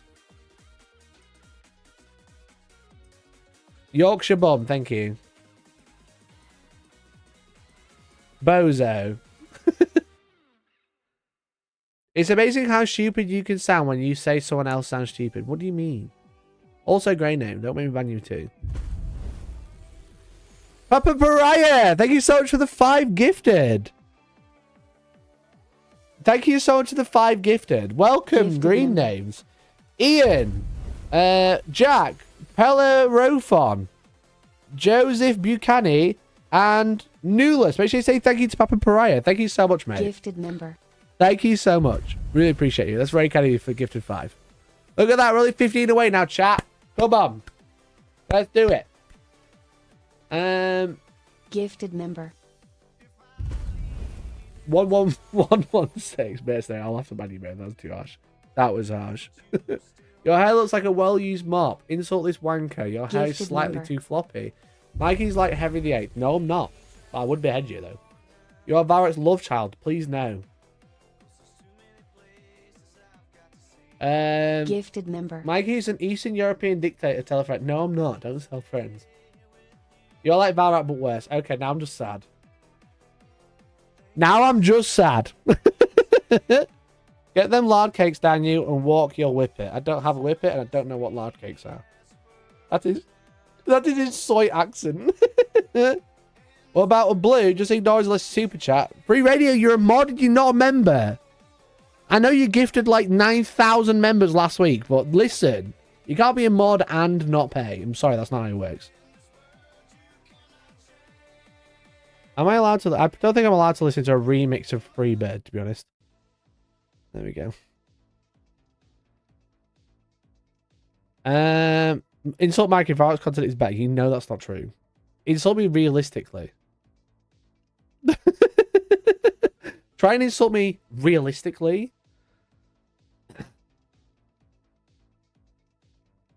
Go boy. I've got no idea of those. Anyway, where were we? I can't remember. Oh yeah, we're talking about Blood Angels. I'll take his mod stakes. You might have to miss now, to be honest. You might have it at this point.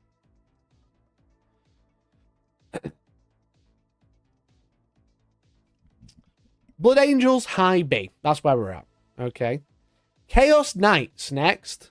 Now, Chaos Knights actually had 0 changes in the balance data slate, or the balance update. They actually got no changes whatsoever. Now, obviously, as I mentioned, the fact that everything else had changes them inherently. Ultimately, they got no change. So what that's going to mean is the current list that they play, which is like 10 War Dogs, maybe some Demon Allies, is probably going to continue being the same list. Okay? It's not going to change. Oh, I was supposed to do Tau. Damn dickhead. Let me put them in the right order. Then I'll not get it wrong. Tau, then Death Guard, then Legions of Votan. Right? We're right? There we go. Thank you, chat.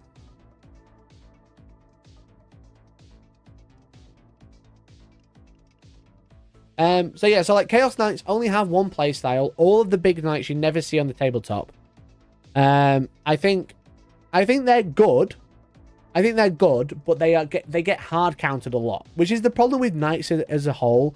I think Chaos Knights and knights can probably go together, but I feel like knights are they either dominate their opponent because they can't kill enough tanks in one turn, or they are like hard countered where someone kills like 4 of them in a turn, and then it's kind of like game after that. So I think probably Chaos Knights high C tier. Knights are old school stat check. Yeah, definitely. Just like the way their army is, there isn't enough. Everything is too high cost or too low cost, and they can die really easily. So, is this meta stuff, nerds? I know, right? We're talking about how each army is going to play now in the new meta, because I'm ranking every faction.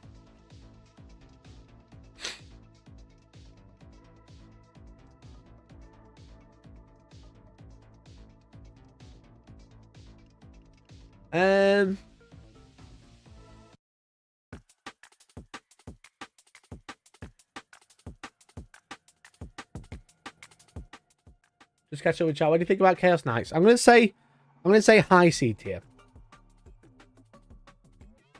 Now I haven't played since 5th edition. I'm gonna get a massive culture shock, probably.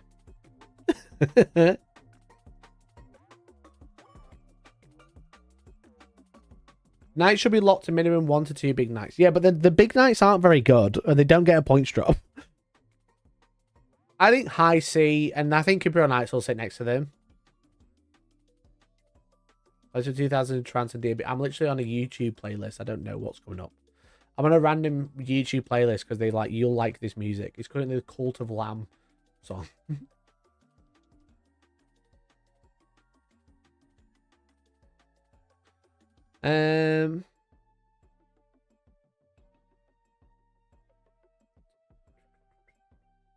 No one's arguing with me about putting him in C tier, so I think that's probably okay. C tier good, W for C tier, L for wrong tier. I feel like I'm probably hitting the mark though. I feel like I'm pretty hitting the mark now.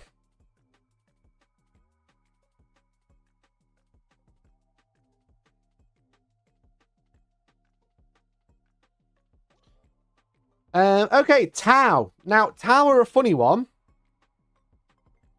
Tau are a bit of a funny one because we don't actually have the points for them as of yet. I think the points will be out within the next 2 weeks. Within the first 2 weeks. Within the next 2 weeks, sorry, because I think they will get an update just before the codex actually comes out because it's currently on pre-order. Okay. S tier. So, Big C has demanded they go in S tier. We don't have the points. Currently, they're the best army in the game. They've got no points. They're the most unplayable. They're actually the most unplayable faction in the game because they've got 0 points. They've got no points, so you can't actually play them. So they are both S tier and D tier currently.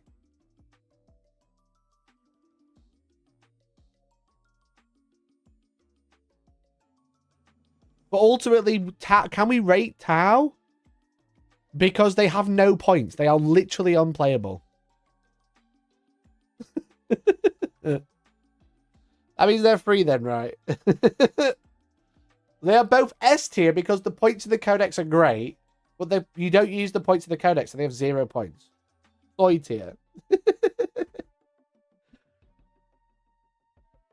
So ultimately, I don't know. They're the hardest. 0 points. So for clarification, for those of you who don't know, is that currently the Tau Codex isn't playable because it came out in the FOMO box with the Kroot box. Here it is. Oh, okay, there it is. And it came with the Codex, but the Codex has points in the back, but you don't use the Codex points because they are not up to date, okay?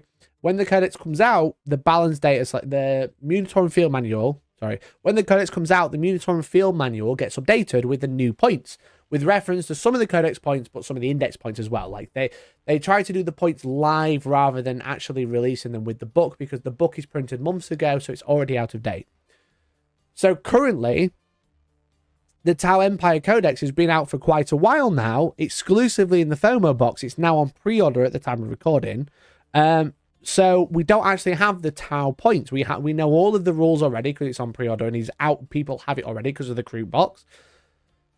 Well, the index is currently the currently played thing right now. But by the time that people start playing the Balanced Data Slate, playing the new season, the Tau will be out. So we don't actually know how. I don't actually know how to rate Tau. So it's going to be a vibe, okay? It's going to be a vibe, and I think they're high B tier. Going off the rules that they have, going off the detachments, okay? I think they're high B tier. I could be wrong. But that is just a vibe. Going off what the points are now, what the points are in the codex, trying to read between the lines. Mostly a vibe guess, okay? So you're going to have to tell me if that's right or wrong. Do you think I'm too high, too low? Okay, I think they're high B tier. What about pure crew? D.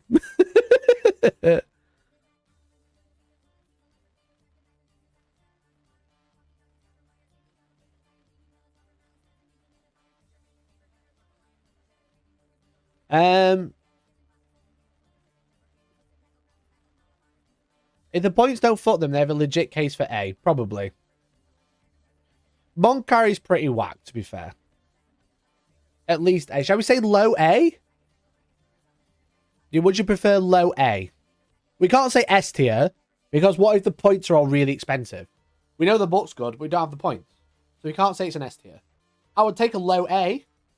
I think that's fairly reasonable. I feel like there's actually going to be only one army in S tier. But I think low A is probably okay. We can't say high A without points. No, definitely not. But low A on the bottom end. They might end up in high B. Depending how long this faction tier list comes. How many A ranks we have. Because ultimately, we're going off what we've got mostly going off vibes, right?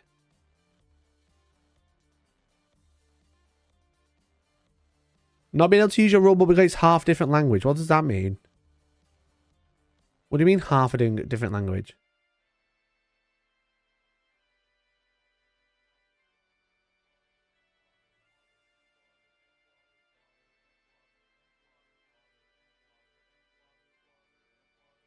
Orcs S tier list if you can speak Japanese. What are you on about Japanese? Have I missed something? Wood. Have I missed something about half our codex being printed in Japanese? Because I've got no idea what you're talking about. Loads got sent out with mixed language prints. What the fuck? Bro, give me a link. Someone send me a link. What the fuck? I had no idea. And no one said anything in the Discord. What the fuck?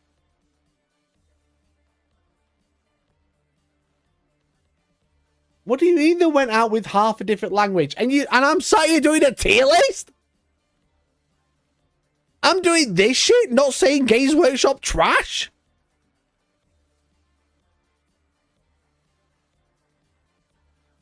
I'm an alt player and I'm learning Japanese. Maybe this is a sign. Oh no, what are we doing?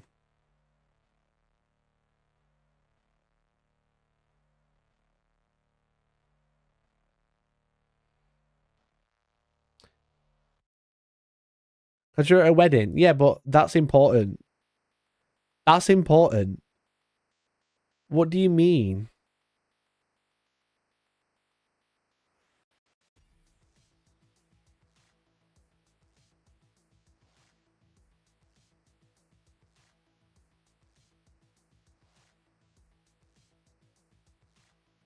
Guess we strongly pivot onto that. This is shit content. I can't find it.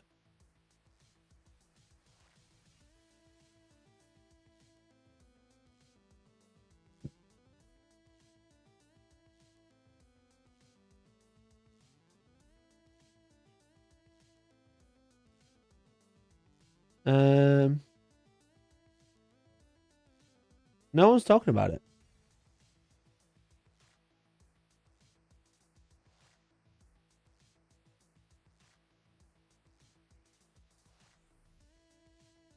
New Orc Codex came partially in German. Any pictures?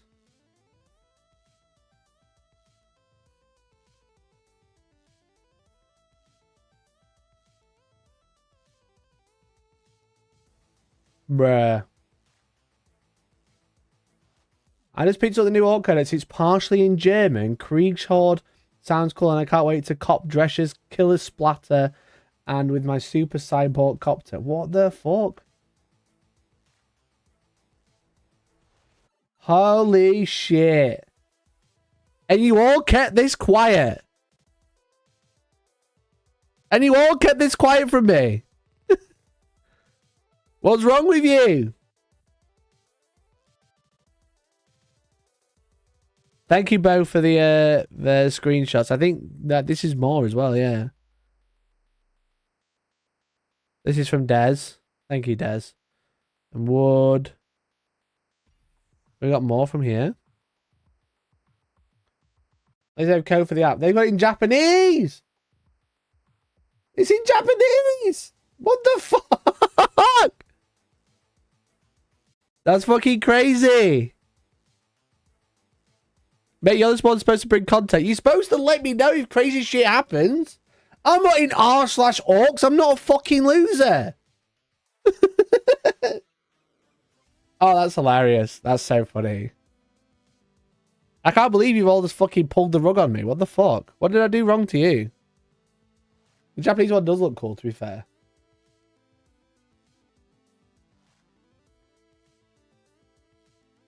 It happened over a day ago. Yeah, I can see that. 6 days ago. Oh, man. No, new law. No one understands the Orcs because they wire in Japanese.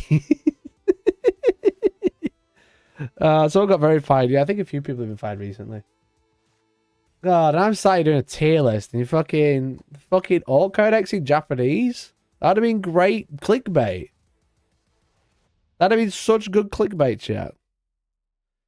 You could watch this stream, but it's in half in Japanese.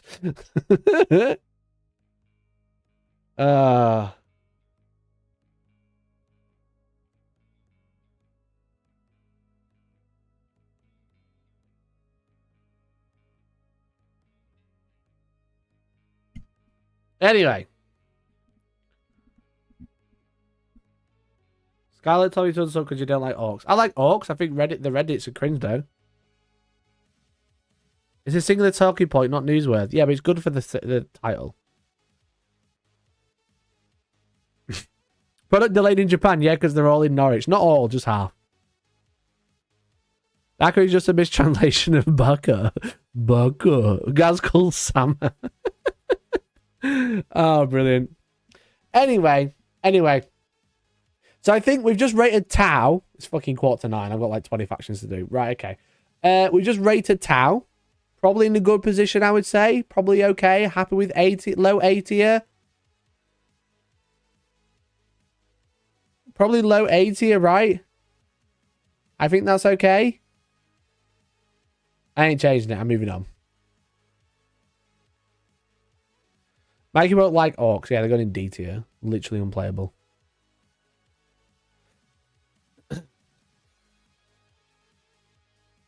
Okay, Death Guard.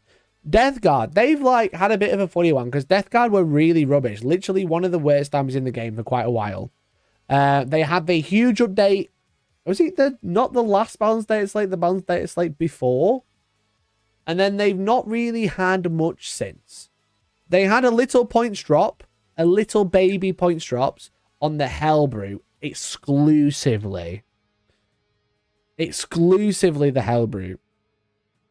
I think most of the army is one of them funny ones because they've got like a really, really good detachment now. The fact that you can choose what type of debuff you have along with -1 toughness. It's really good. Really, really good. But I think the problem is they don't want to make everything too cheap because they don't want it to be a swarm army because Death Guard aren't supposed to be a swarm army, which ultimately means the indirect is still very expensive. What's how much the playbook scrolls now? 180 points. Because it's indirect, it's very expensive. They're very tough to kill, don't get me wrong. But like they are super expensive. The infantry are really good, barring the Blightlord Terminators. Blightlord Terminators would have been nice if they got points drop like the other Terminators, but 330 points for 10 models is very expensive. When Death Shroud, you can get 3 for 120. It's probably just a better unit. Death Shroud are great. Blightlords are cool, just too expensive. And again, I don't think the playstyle is going to change at all. The tanks are decent, but there's like no like real good buff pieces for them, except for Mortarion exclusively. Now, it's nice that Death Guard have Mortarion to ignore hits, wounds, etc. modifiers currently, so they can ignore Armor of Contempt. They ignore cover, for example, because they ignore all modifiers, and how modifiers are written, Mortarion ignores all of it, which is great. But I don't think they are. I feel like they don't get enough for their points. I don't think it stays around long enough. I think the game is way too killy for Death Guard because they have no defensive buff still. And I think that's still their problem. You know? I think in the right hands, again, there's like obviously Aidan Smalley, who's really good with Death Guard. But I don't think they're not A tier. I think they've got too many hard counters and the game's a little bit too killy for them to be really good. I think he can know AOC. I'm pretty sure he can. Unless there's been another change. Let's have a look at Armor Contempt wording. Does it reduce AP by 1 and you can't have that reduced? Until the offense, worsen the armor penetration of the attack by 1. So it worsens the armor penetration characteristic. And then Mortarion. Abilities. Ignore any or all modifiers to its characteristics or any roll or save. So I would say yes, they still ignore Armor Contempt. And similar, anything that reduces their characteristic, they ignore it. Because of they changed the balance, the rules commentary to make sure that worked. But you can't ignore AOC. The other thing you can't ignore is AP. Yeah, that AP is different, but yeah, they do ignore Armor Contempt. So with that, I think Death Guard are good. They just don't have a lot on the table. But I would say they're low B tier. They're not shit. They're not awful, but they just die too quickly, in my opinion. I think Eldar are probably better. I think they can do well against certain armies, especially like Admech and Chaos Knights. I think they can hold up pretty well. But yeah, I don't think they're amazing. I don't think they're amazing at all. W's or L's? Have I got it right or wrong? Do you think low B? Low B probably okay. The previous win rate for Death Guard was pretty low, I think. Around the 45 to 47%. So like lower. You know? Lower than they should be.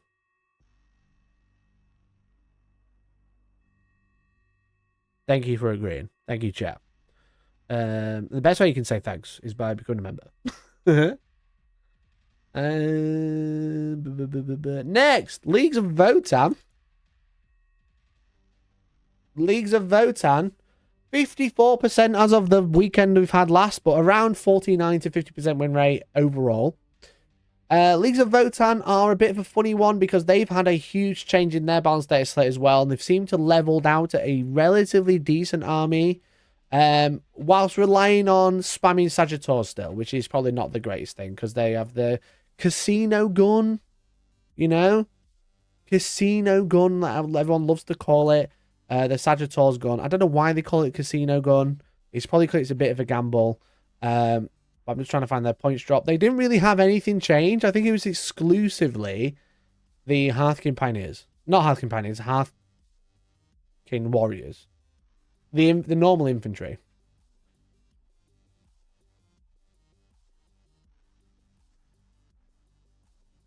You know, those squats are still dead. Yeah, that's true. You can't change the law. Oh, they had Utar, the Destined as well, also went down in points. Now, I think the problem is with Votann is they don't have a lot of units to play with, so they feel all more skewed to a single list. Like more skewed to a single list. But Hearthkin Warriors coming down, which is nice. Which essentially they play the same but with more enhancements. So the stuff they already have, which has loads of rules, they now have even more rules on their profile for their character specifically. It's the same D6 Lascannons. Ah, okay, there we go. Makes sense. So I don't think they're great. I think in the right hands, they're decent. You don't really see them on the top tables, hardly ever. I don't think they've ever got near winning or... They've won 3 tournaments in the past 12 weeks.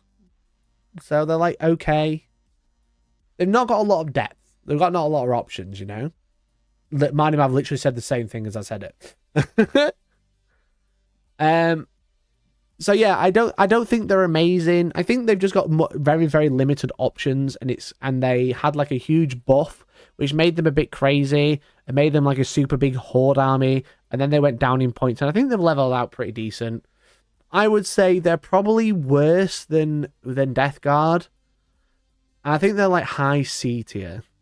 I think maybe low B. Maybe low B, but probably a C tier. Again, you don't really see many people playing them at all. Like Death Guard, you don't see many people playing at all, but some players do play them. Like we had Nathan become 3rd at our event with Death Guard, did really well with them. So I do think they have some play, but Legions of Votann, people just don't really... I don't think people don't pick them up very much, you know? And I don't think they like podium very often. So ultimately, I might be wrong. W's or L's in chat if I'm wrong. Become a member if you want me to do your faction next. Otherwise, I'm just going to keep going through the list. I'm also putting them in C rather than B, just so it levels out my grid. But I think probably high C is probably okay. Probably a little bit better than Chaos Knights. Got a little bit more play. They have a lot more options. They can play the mission a lot better, but I don't think they're great. They're a good 3-2 army. Yeah, that's probably right. A good 3-2 army.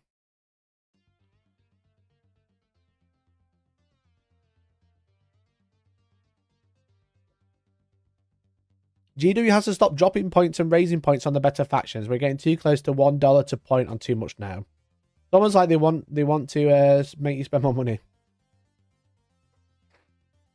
They do need a dreadnought of some sort, a walker. We'll need my dono back. Why, mercenary?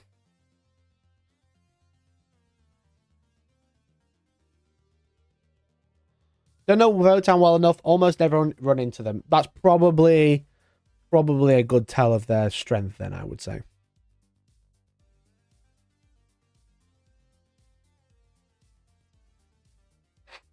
You said the truth and the truth. True.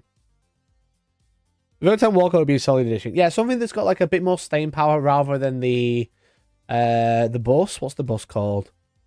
The Hecaton Land Fortress. It'd be nice if you had something like around 180 to 200 points of Walker that could hit in combat and do a little bit of shooting. Would be nice, I think.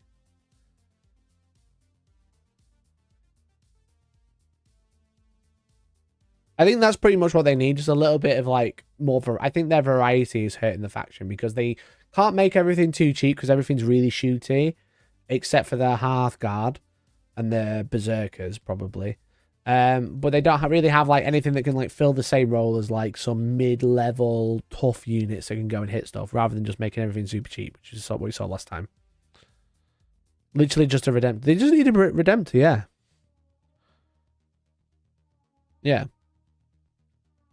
Like, jokes aside, Mini Wargaming have Ravaged Star, right? The Enforcer, the big thing that I painted for a video, is a sick model, and it would fit right with Votann.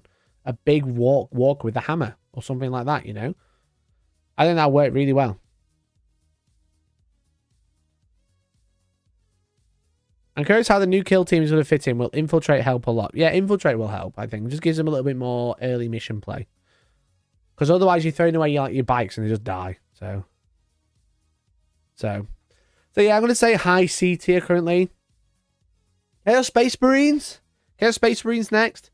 I think Chaos Space Marines were a really good faction. They got absolutely hammered in the previous balance update in January. And now loads has come down. Loads and loads and loads have come down. I like Votann, but the range is so small. Yeah, they have like 10 units and that's it. And 4 of them are characters. The Ambassador. Thank you, Connor. Appreciate you. Chaos Space Marines had so much come down. Morlophine, Possessed, Legionnaires came down. Probably one of the best units in the book. Came down in points. Venom Crawler came down. Cultists came down. Again, Cultists, great for playing the mission. Terminators came down. I still think Terminators and Abaddon is pretty decent because they get access to all of the marks. So they get some really, really good stratagems. So I think Chaos Space Marines are actually going to be pretty scary. Again, in the right hands, they're going to be insanely good, but they got points drops on all the units they like taking already. I say A tier for spiky kids with the points drop. Yeah, I would definitely say, because like Possessed came down to 130 for 5, and you think like Sword Brethren are like 150 for 5 and fill a similar role. They just don't have like fucking grenades. That's about it. So I think all of the stuff that people were using came down in points, barring like the Forge Fiend, for example. But again, Cultist coming down is great for backline control. And then Legionnaires are a really good unit, especially if you run them as Emperor's Children. They're really good. Now, Chaos Space Marines, I believe, are due a codex sometime soon. Because I think it's Custodian. We've had Custodians and Orcs already. I think on the preview, like the roadmap, it was like Chaos and Sisters. And then a Secret Army, right? Can anyone remember that chat? Am I right? Am I got the wrong army in my head?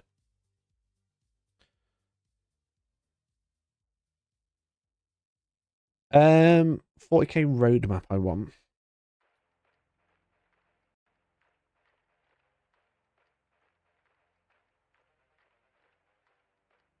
Have a more up-to-date one. Yeah, so we're missing... If we use this as a reference... we've got Chaos Space Marines, then Genes to the Cult and Sisters by summer. So, around the time the balance update comes out, we should have 3 new armies, but we are missing Chaos Space Marines. So they are due sometime. When? I don't know, but sometime. So I don't want to go crazy with them because they're going to get a huge update. They could get completely nerfed. They might be insanely good. I think low A currently. I think low A. Again, not S tier. I don't think they're auto win. I think they are a low A tier, personally.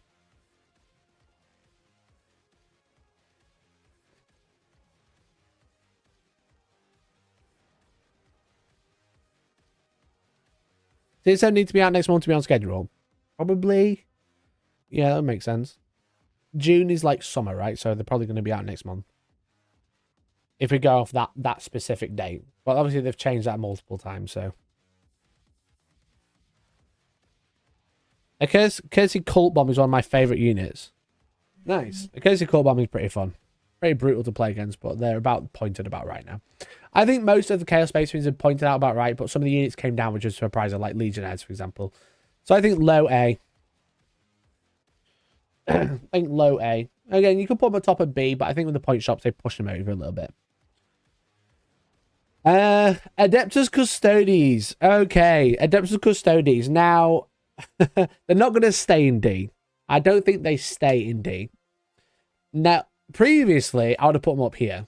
Like there, maybe even here. Because they were just winning. They were just like absolutely smashing most events. They were always podiuming. They were like the ultimate gatekeeper army. And as of the index, they had actually relatively low win rate. Because I think they're very popular. Adeptus Custodes, 59 players. A 52% win rate. 52% win rate. But they've lost access to Devastating Wounds Protection, which drops them down to here. And then they lost access to really good detachments, which drops them down to here. I still think they're very good. I think the data sheets are still very, very good. But I think the detachments don't benefit them very much. So I think probably C tier is probably okay. I still think because of the units being very good, it still carries them a long way.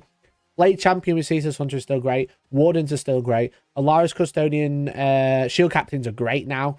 Charge and Valoris is still pretty good. He came down as well, so even though he lost one of his abilities, he did come down in points.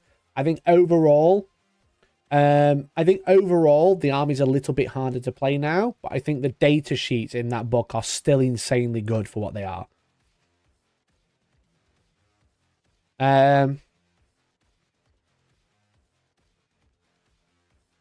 Low C, Custodes mold as always, but their book is unironically bad. Yeah, the book is unironically bad. I think they're probably better than like Votan, because I don't think Votan beat them very often. And then Chaos Knights, I think you've got like, the thing is with Chaos Knights, they have like high shots, high damage, low number of shots, so they just get 4-upped, right? You can remove them easily, low C. Maybe lower than Votan. I don't think they're better than Chaos Knights, though.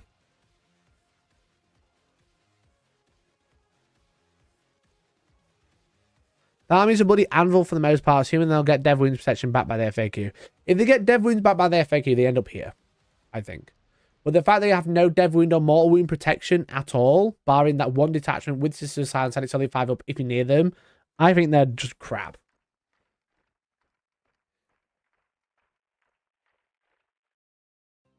Custodians also suffer because half their range is forged or not kept up to date rules wise. Yeah, they haven't added like a real unit addition either.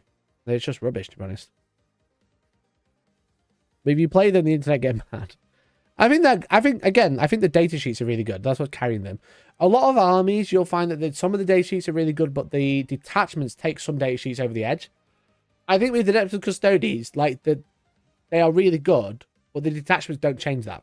You know, like for example, like Blood Angels takes like an assault jump pack squad, and then gives it plus 2 attacks, plus 2 strength and plus 1 attack. That's great. And then you put stratagem on it as well, so it takes a unit that's here up to here. Whereas in Adeptus Custodes, the Warden data sheet is great. The attachment does fuck all for it, or any of the attachments do fuck all for it. It doesn't move. If that makes sense. Because normally you see unit be great. Okay, we'll put it in detachment. Wow. Custodians are just like, wow. No, it happens. That's it. No detachment change. So yeah. So I think low C. I think that's the problem with Custodians is the detachments don't feel right. They just feel a bit out of place. Like, almost like they're written by someone else.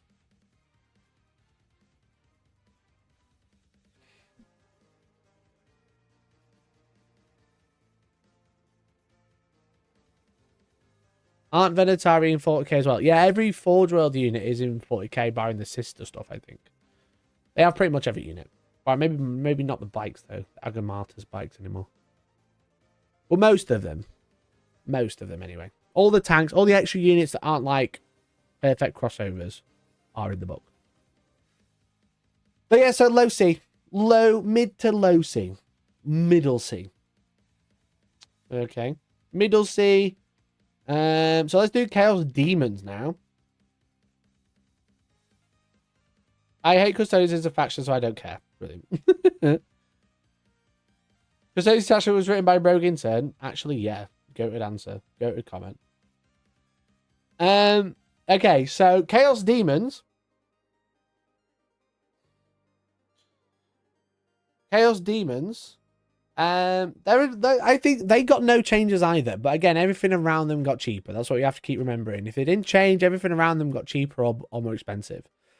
I think they suffer with the similar like vibe to like what did they suffer on? Because like I think the data sheets overall are okay. The detachment's really good. They're basically carried by Be'lakor. So I'm gonna say like low B. Low B probably. Again, OCD, so I keep making things match. But I think in the right hands they are really good. If you take all greater demons, maybe they're up here. Maybe high B. If you take all greater demons in the right hands, they are super scary. But you are pretty much reliant on taking Be'lakor. How to require Space Walls? Space Walls are toward the end. So unless we hit the member goal, you want us to become a member or support the channel by gifting a membership, and I can bump your faction up, then we're doing it then. Only 4 big ones do anything, and even that can be nerfed easily. Yeah, the problem is with demons is they're like their lesser demons don't do much, right? The greater demons are really good. All the big monsters are really choppy, really good on the table, but everything else is a bit meh. They have some really weird stacking with Rendmasters though, because they have that ability to give +1 strength and damage, strength AP and damage or something. But it doesn't count as a status effect, for lack of a better term. So you can stack it with 3 of them, because a Rendmaster on Blood Throne has Blood Throne. Start the fight phase. Select one immune with 18 invisible. Until in the phase, each time a friendly Khorne Legion's demonic unit attacks that unit, improve the strength, armor penetration, and damage characteristic by 1. So you can increase, with 3 of these, choose the same unit with an 18, you can increase the strength, AP, and damage by 3, which is going to be pretty good. So that would make Bloodletters, for example. I think it's the only unit that actually gets good buffs. It'll make Bloodletters, strength 8, -5, 5 damage. So, like, they do have some interesting, but they're rerolling 1s to hit and rerolling wounds if they're below half strength. But the problem is they're like reliant on an invuln, so they die. They're really easy to kill. The Shadow's a really interesting concept, but they're reliant on Battle Shock. You can heal him, which is cool. But yeah, like, probably like high B. Probably less than Eldar, because I feel like, again, if they've got 4 big models and you kill a couple, they kind of have the same problem as Chaos Knights.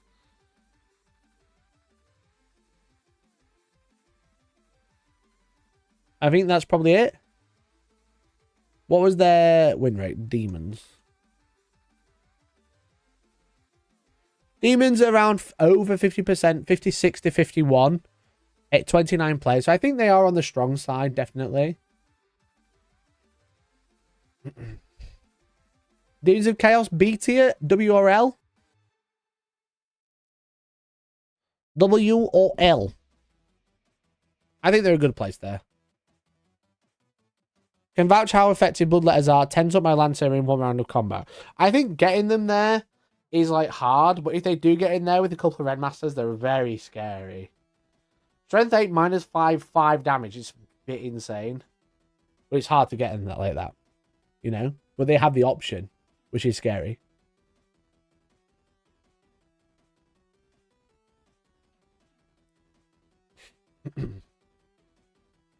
Vigs of Lotan. I'm going to leave him there. No one's protesting. I'm going to leave him there. I think that's fine. So next up, we got Dark Angels. Dark Angels. Now, Dark Angels were relying on Ironstorm quite a lot. They play Ironstorm loads. They recently had... the problem is with Dark Angels, they got nerfed indirectly with the Space Marine book, which hit the Storm Ravens, which obviously they were taking quite a lot. But overall, Dark Angels got a really interesting one because Deathwing Knights came down, Terminators came down, Inner Circle came down, which I don't think many people care. But Lionel Johnson came down 50 points, which is actually huge. Actually huge, and he becomes very playable now. But they still can sit on Ironstorm if they really want to. Obviously, Ironstorm got nerfed. So I think a lot of factions that are relying on Ironstorm are going to sit a little bit lower than normal. Like I said, like Black Templars would have been high A, maybe S tier. But now they're dropped down a little bit. I do think Dark Angels probably sit around the A tier. Maybe slightly worse than Chaos Space Marines. D for Inner Circle Companions. Inner Circle Companions aren't great, to be honest. They're alright, but 90 points, they're okay. But I do think with Ironstorm, they're still really good. They can still take some decent units. They have access to the Dark Shroud. They can give out like cover and stealth, which is cool. But I do think Dark Angels are pretty good. I do think Dark Angels are actually really good. They've got a couple of playstyles as well. I don't think... The fact they've got a Codex, but they still rely on Space Marine detachments is a shame. But it is just kind of like one of those things, right? Dark Angels sat at... Oh, Dark Angels sat quite low. A 41 to 45% win rate. Maybe I was wrong. It's weird, though, because if you look at the stats... If you look at the stats, you know, 41 to 45% win rate, but in Ironstorm, 53 to 56, Vanguard, 50%. It's people trying to play Inner Circle, which just doesn't work. I think that's the problem. Maybe high B. Maybe I was wrong. Maybe high B.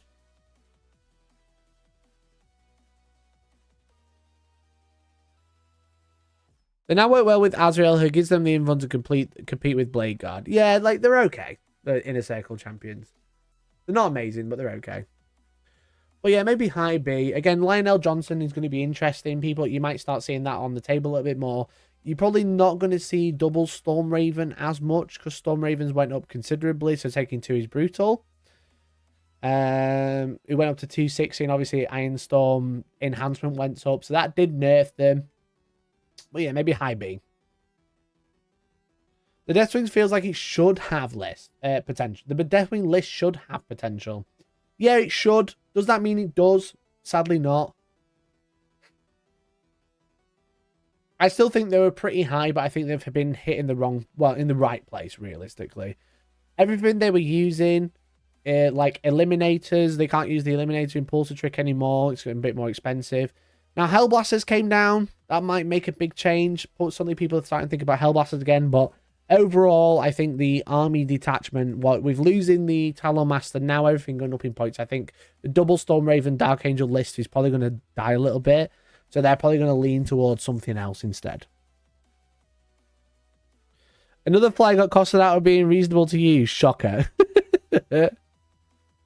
Double Raider is probably featured. Yeah, Double Raider will be decent with a Deep Striking Lion and some Hellblasters in there, maybe.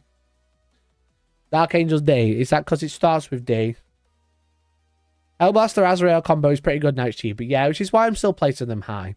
Because whilst I think they lost out on a lot, I think they've still got some play. Hellblaster's Puff Apothecary with Bolted Discipline is still good. And with Dark Angel's units, that's something interesting.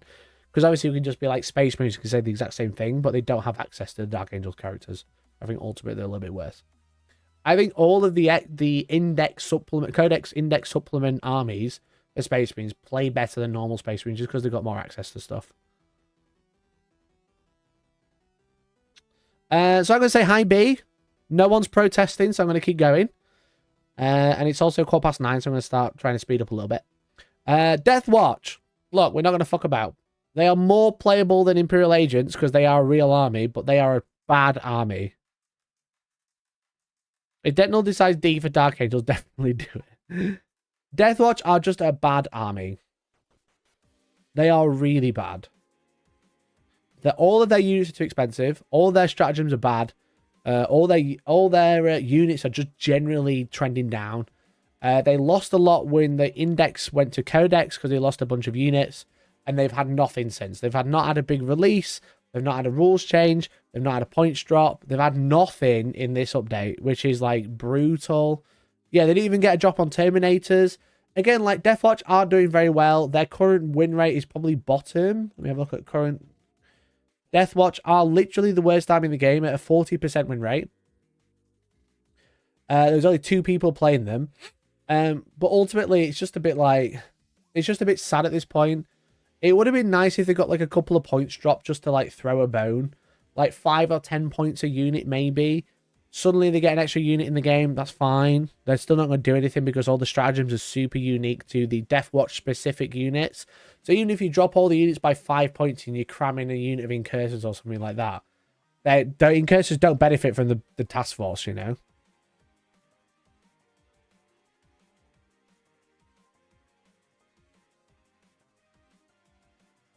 But yeah, who knows what the future will hold. Obviously, like, there's fucking leaks and all that, whatever. I'm not going to really address it, but like, not even a little bit, just so they can keep playing for a little while, is really disappointing. Really, in my opinion, really, really disappointing. I think it's a really big miss from GW.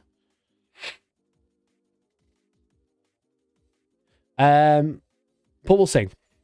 We'll definitely see. And I think that's probably the only army that's currently, outside of Imperial Agents, which are literally unplayable, I think that's probably the only army that is actually unplayable. You ruined it. Yeah, I played them, and then they got nerfed. Because I was using the list that everyone else was using. I played them once, and they got extremely hard nerfed. And then everything in the list got hard nerfed afterwards. And then the units that were in there that weren't nerfed got taken out of the game. So, yeah, I don't know what they're doing with them. Maybe Deathwatch get Legends. Maybe they get rolled into another book. I don't know. I've got no idea. But yeah, I think Deathwatch are literally unplayable. You forgot an entire faction. What did I forget? The Deathwatch players probably still hate you, probably. Let me find out.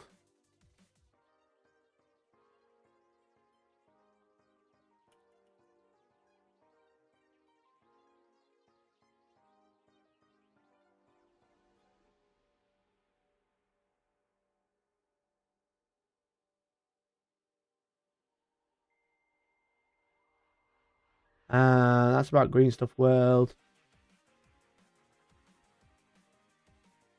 Oh, someone's being nice about me. Satire is not or no longer. Great article came out and recently Hellstormwargaming did a good video. I did do a good video. Hi, I'm the Death Watch player 5-1.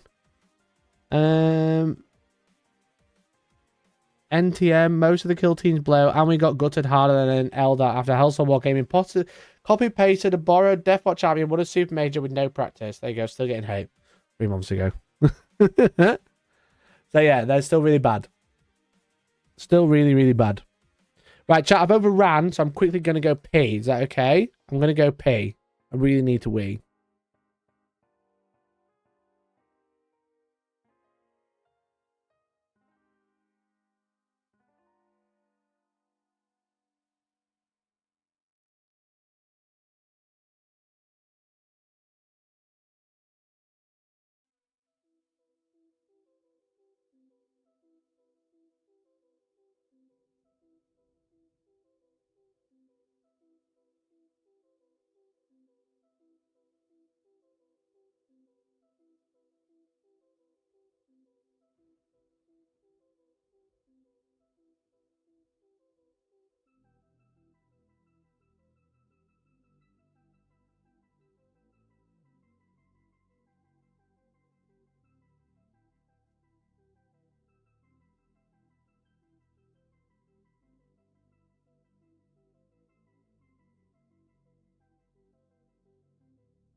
Hello, I have returned. Mikey talking about how he ruined Death Watch for everyone and then proceeds to immediately literally take the piss. Don't talk about leaks, immediately goes for a leak. Thanks everyone, glad to be back, glad to be here. If you haven't already, you should become a member. We've got 15 away. That'll be really cool. We'll be doing a giveaway if we do. Dice tin, some dice, you might win some, that'd be super cool. Can't buy these. Can't buy these anywhere. Exclusive. So if you want to support the channel, become a member if you haven't already, or gift a membership to someone else and let them become a member. We have 3, 6, 9, 12 factions to go. Okay. If you got to put title legions on your tier list. No. No, I didn't. They are literally unplayable because they're too many points. You can't play them in real games. Can you even fit a Warhand into a list these days? I don't think you can.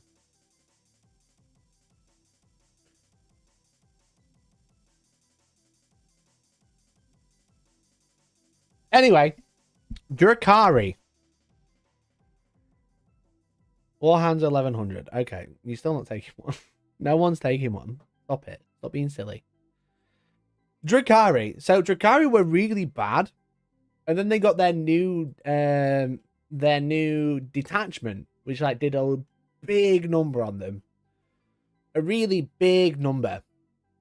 Now I think they still struggle because I think the Sky Splinter is pretty much exclusively the only one they play now. No one really plays the other detachment. But the Sky Splinter detachment is like really, really strong compared. Now, overall, army-wise, like army to army, faction to faction, Drakari are still hard to play.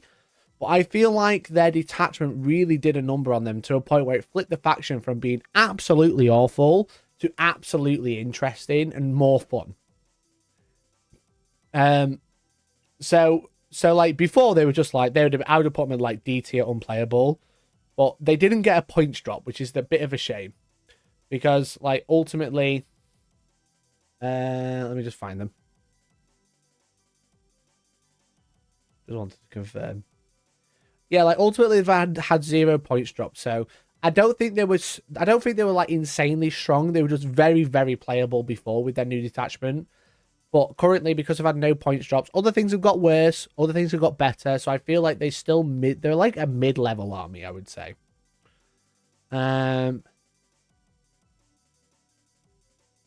Which is still hit like a wet noodle. Yeah, for sure, for sure.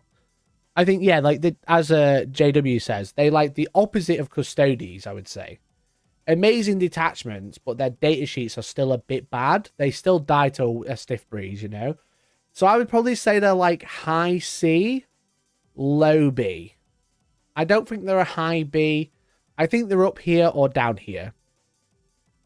I think they're really strong compared to like the lower factions, but as soon as you start hitting like Marines, like Death Guard, I think they start to struggle, to be honest. Like, I don't think they're anywhere near the like Eldari presence. I don't think they could deal with 4 greater demons. I think they're just like I think like they can get kind of lucky because they have like loads of blasters, loads of Dark Lancers. But I think overall, I think probably high C is a good place for them to be. They can pick up Votan like no tomorrow, I think. They trade up. Yeah, they do. So they always die easily, but they do trade up. I think they absolutely mince Votan. I think they're probably better than Custodes now. I think they still struggle with Custodes, but I think they play better. I don't think they play the mission better than all of these factions as well. Chaos Space Marines absolutely crush them, say with Tau. Yeah, they will not like playing against Tau. There's so many bad matchups. Indirect ruins your game if you go second.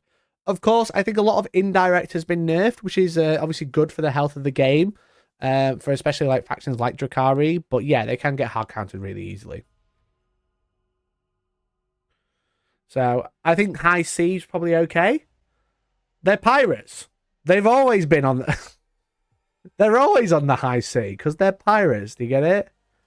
The high C's, low B's. Come on, chat. That was a good joke. Come on. Give me a membership for that. That was a good joke. What are we looking for? Gene Steelers.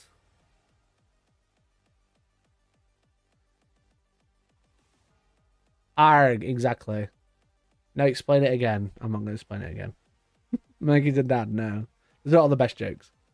So yeah, so I think high C is probably fine. Because they beat all of these. They struggle against these.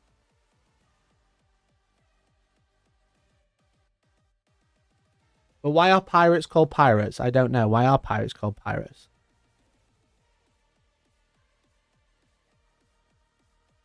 Our Jesus is good. I bought the Combat Patrol. You're about to find out. I'll only tell you if we hit the member goal because, oh my god, we've got 15 away and I should have ended 25 minutes ago. This is bad. We've done all right though. It would be nice to hit the goal.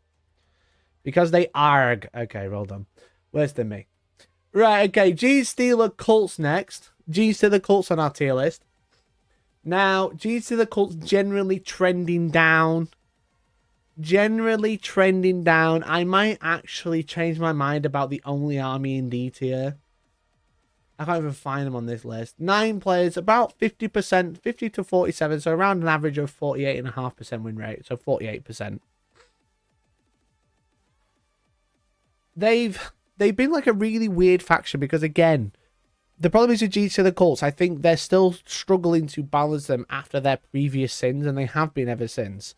Where they were too cheap, everything was insanely good. They brought them back for free, and they just got a bunch of really good rules, like Deep Strike 3, for example. But I think a lot of factions do what they do better now, and I don't think they have like a unique playstyle. You know?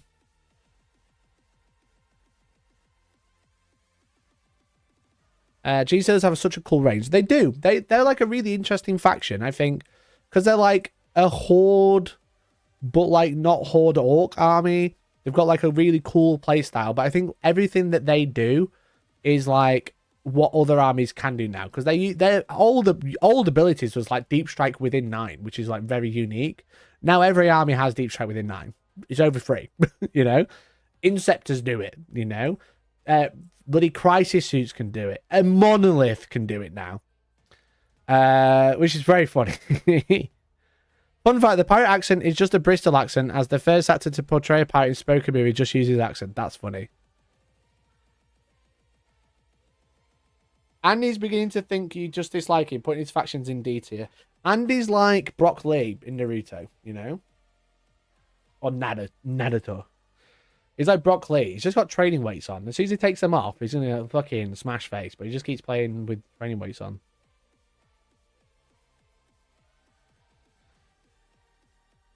So yeah, so like G Circles, they don't have a great amount of units to play with either. They also struggle with the fact that they've only got a very small range. Now, Rock Grinders came down in points. It's interesting. Trucks came down, which is cool. Aberrants came down. They're a bit slow, but they're still 360 points of 10. And then Ridge Runners came down. They're just not that great. So like, I don't think they're great. I think maybe I lied about D tier, and I think I'm going to add Gene Stealers there as well.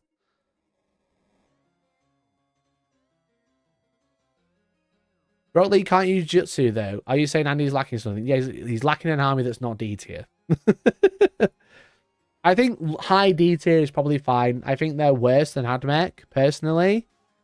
Because, like, whilst Admech have one playstyle that's really brutal and, like, 9,000 models and cost £400,000, I think G-Circles don't have an army, you know?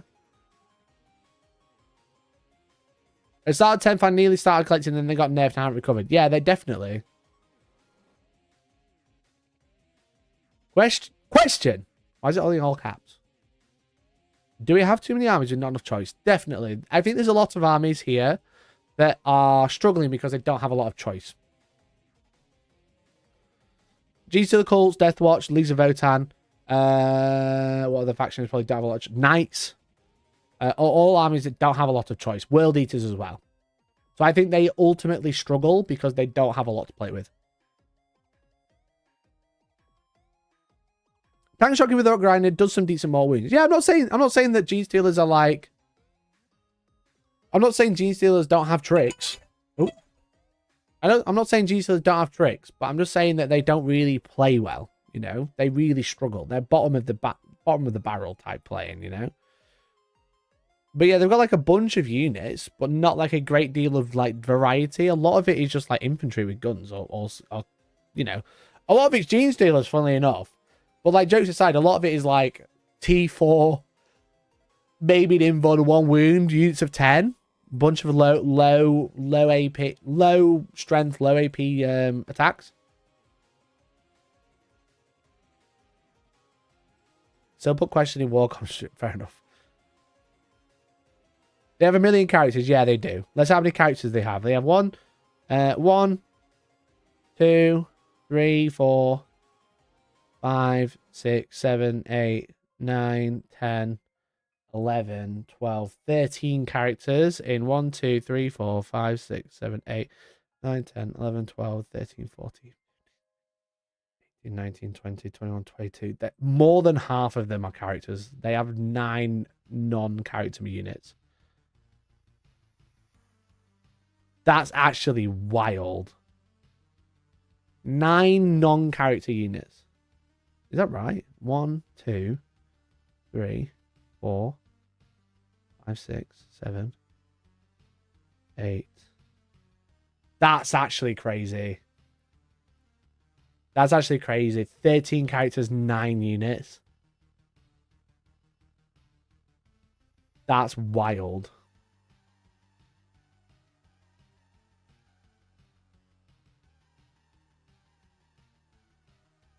Yeah, they're trash. 100% trash. Sorry, Gene Circles player. I'm there too. I literally have the army that Nick Nanavati came second at LGT with because he borrowed it. We're still suffering. Hybrid Metamorphs haven't seen any play in the past 8 years. They've never seen play. Most people just spam the combat patrol. Yeah, which is fine. You can add +1 to the characters. I doubt they'll be getting a new unit. They desperately need a new unit. They could do Brood Brothers, though, I guess. Can they still do Brood Brothers?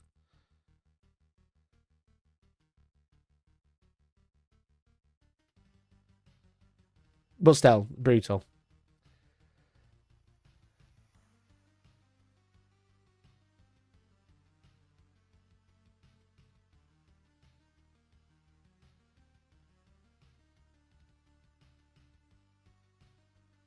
So a affordable way to play GSC by spamming combat patrol. You also get half the army in it. Half the options.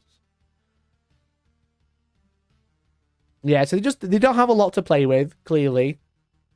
They have way too many characters. They have a lot of flavor, but ultimately the units they have don't do a lot. Well, Brood Brothers aren't that good. No, but obviously I'm saying they only have 9 units. They obviously have Brood Brothers to play with, but 9 actual units is crazy. What happens if a faction is designed for soup? Yeah, exactly. Exactly. I don't want to sit here and say they have 9 units though, and then someone in the comments go, well, actually, if you put them with Astra Militarum, they have 472, but you're stupid. They have 9 specific genes to the cult units outside of characters. Crazy. Actually crazy. But anyway, here's our faction tier list so far. We have Grey Knights next. So Grey Knights, very, very tricksy army. Had a lot of points drops. Had lots of like little changes, like the Grandmaster got a little bit better and the Dread Knights got a little bit better in the last balance update. They had a big points change this one. They had the Librarian, the Tech Marine, and the Dread Knight all go up in points. So like that feels really harsh because everyone was taking Dread Knights, spamming like 1 Grandmaster, maybe 3 Dread Knights. And Dread Knight spam is great. I have like fucking so many Dread Knights on that shelf. Look at them. Oh, so good. They're so good with hammers. They've got swords. But the problem is with Grey Knights is they don't deal with high toughness stuff, as Bam said. They don't deal with high toughness stuff. The way they deal with that is Dread Knights, because everything in their army is strength 6, -2 damage in combat, barring Dread Knights, okay? Now, they've got some guns that are better. They've got some las cannons on Land Raiders, etc. But ultimately, in combat, strength 6, -2 damage, barring the Dread Knights. Now, obviously, they got nerfed, but actually, along with that, a lot of stuff came down in points. Like Strike Squads, which you are always taking, have come down in points. Purgation Squad are actually a really interesting unit. They don't need line of sight if another unit can see them. So that means your Flamers can shoot through walls, etc. They're a great unit. And Interceptors are really cheap now. Are really, really cheap for what they do. So Grey Knights have currently a 51% win rate. They're perfectly balanced. People are still going to take Librarians. People are probably going to take maybe 1 less Dread Knight, maybe. Maybe take a Land Raider instead or something. But I feel like the Librarian with the Point Strike Squad change cancels each other out. So I don't think the Librarian changed that much, really. You're still going to take 2, maybe 3. The Dread Knight going up is a bit more painful if you're taking 3 Librarians and 3 Dread Knights. When it all adds up, that's a bit awful. But the fact that the other units came down in points makes me feel like you're probably going to see like a bit more of a mixed army rather than like just Dread Knights. So I'm going to say they're B tier. I think in the right hands they can be really good. I think they're like right up here because they have a lot of playset. I think they're like perfectly middle B tier, to be honest. Perfectly middle B tier. I don't think they're C tier. I don't think they're A tier. Grey Knight crying to Knights. Yeah, they like can get hard countered by like Knights and Chaos Knights just because it's loads of high toughness.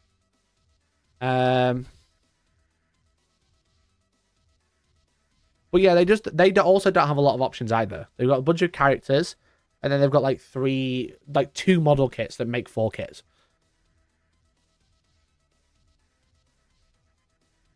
So I think middle B. Slightly better than Eldar now. Probably below most Space Marines. Definitely higher than like Drakari, Custodians, etc. Because they just play the game much better. The Mists of Deimos is one of the best stratagems in the game. as is the enhancement to disappear when you're targeted from shooting.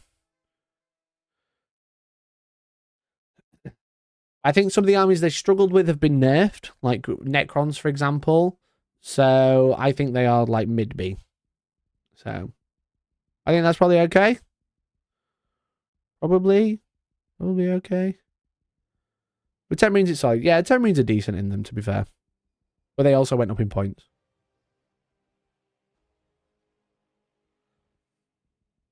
Unsure why they haven't refreshed those 2 model kits through 3 editions. Because it's one of the most utilized model kits that carries the entire faction. They'd have to redesign them. And they'd probably sell them as 3 different kits. Like the Interceptor to be their own kit. The Strike Squad to be their own kit. I think they'd probably try not to upset anyone. But I also think the kit is like not very dated either. When you put it next to a Primaris Marine, looks a bit small and squatty. But I think overall the models themselves aren't very dated. They just look weird next to Crow. Everything else looks fine, I think. Especially if you use older librarian models as well, not like the brand new one.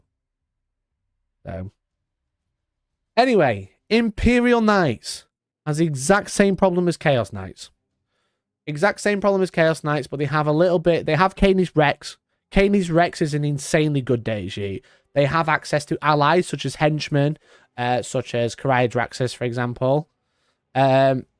So I think they're low C. I think they're low C. I literally think they sit right next to Chaos Knights. I think Imperial Knights are probably a little bit better. War Dog spam's hard, but I feel like Imperial Knights have a little bit more option. Like it's pretty much War Dogs and Nurglings. There's like no in between. There's no option. There's no flavor. That is what you're playing if you're playing Chaos Knights. Imperial Knights have a little bit more going for them. You can run the bigger ones with some henchmen, with some Kyriodraxis if you want it at the back. They can play the Armigers and use the Bondsmen. But I think overall they're going to sit there.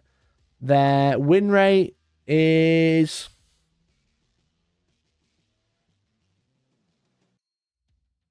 quite low. 42% to 47%. Literally, on this list, they sit around the same win rate as well. Chaos Knight's ever so slightly higher because of the 12-week win rate is 1% higher. But ultimately, I think they're about the same. I think if I could, I'd put them in the same place. I think they both struggle because of the same thing.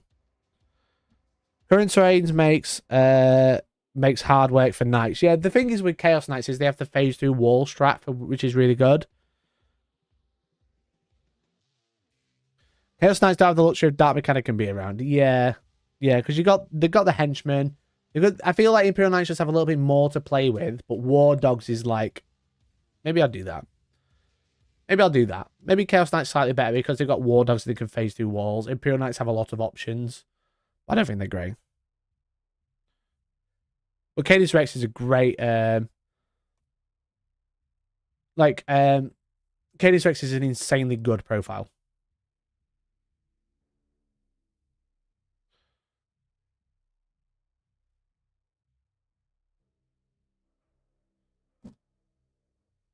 But for what would you put in a night combat patrol box list? 2 Armigers and call it a day. It's about the same points as well.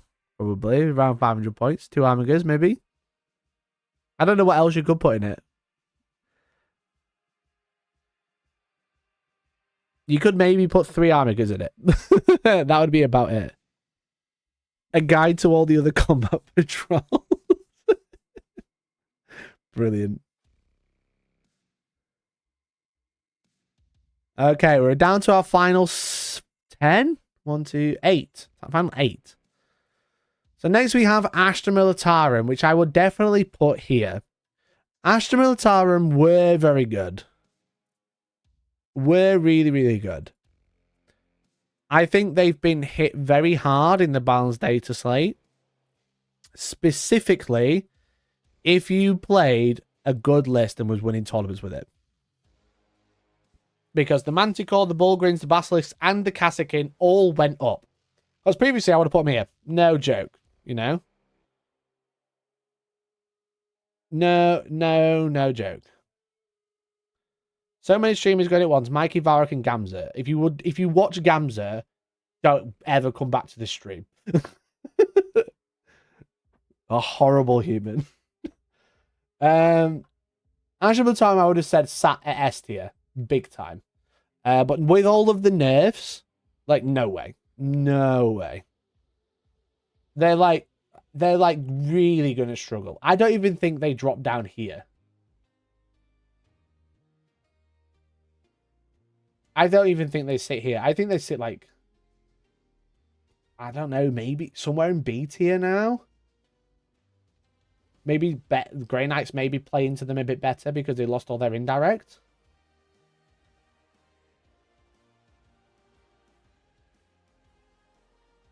I'm listening to fucking War Thunder. What the fuck? I'll put my other playlist back on.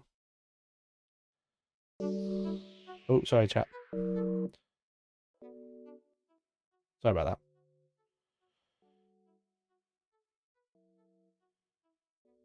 Why is Gamza even consideration? Hate Hammer isn't fun. Says a lot. They didn't upload for 7 months, and then female custodians getting out and now he's streaming every day. Don't need indirect mint as. Rough Riders could be free and they're still ass. Yeah, I think maybe around here, I think. What it's worth, playing into all tanks all the time, guardless, is just unpleasant. Yeah. Maybe there. Date night playlist. This is my actual stream music playlist. Var's a nice guy. Yeah, we like Varek. He's a dickhead, but we love him. He's like a lovable dickhead, you know what I mean? We love Varek. Unless he's insulting me and he's a prick. So I think probably there. I think every other faction just plays better than them now. Kassakin have been nerfed. Bulgarin have been nerfed. All the indirects have been nerfed. So they have to start playing Lehman Russes again.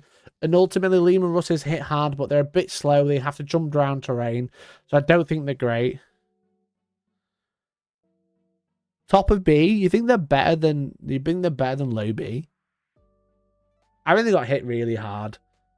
And I think they're only super good in the right hands. I think the right hands really says a lot about Astra Militarum. I think like mid to low B. You still think A? Nah, they're not A tier. Maybe higher B? Maybe play better than Grey Knights?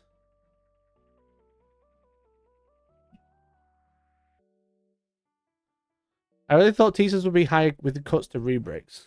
Did they get cuts to rubrics? I thought the rubrics stayed the same.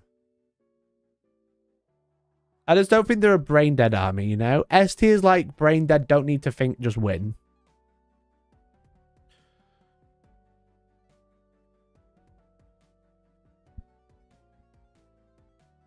Yeah, rubrics stayed the same. I thought I was right.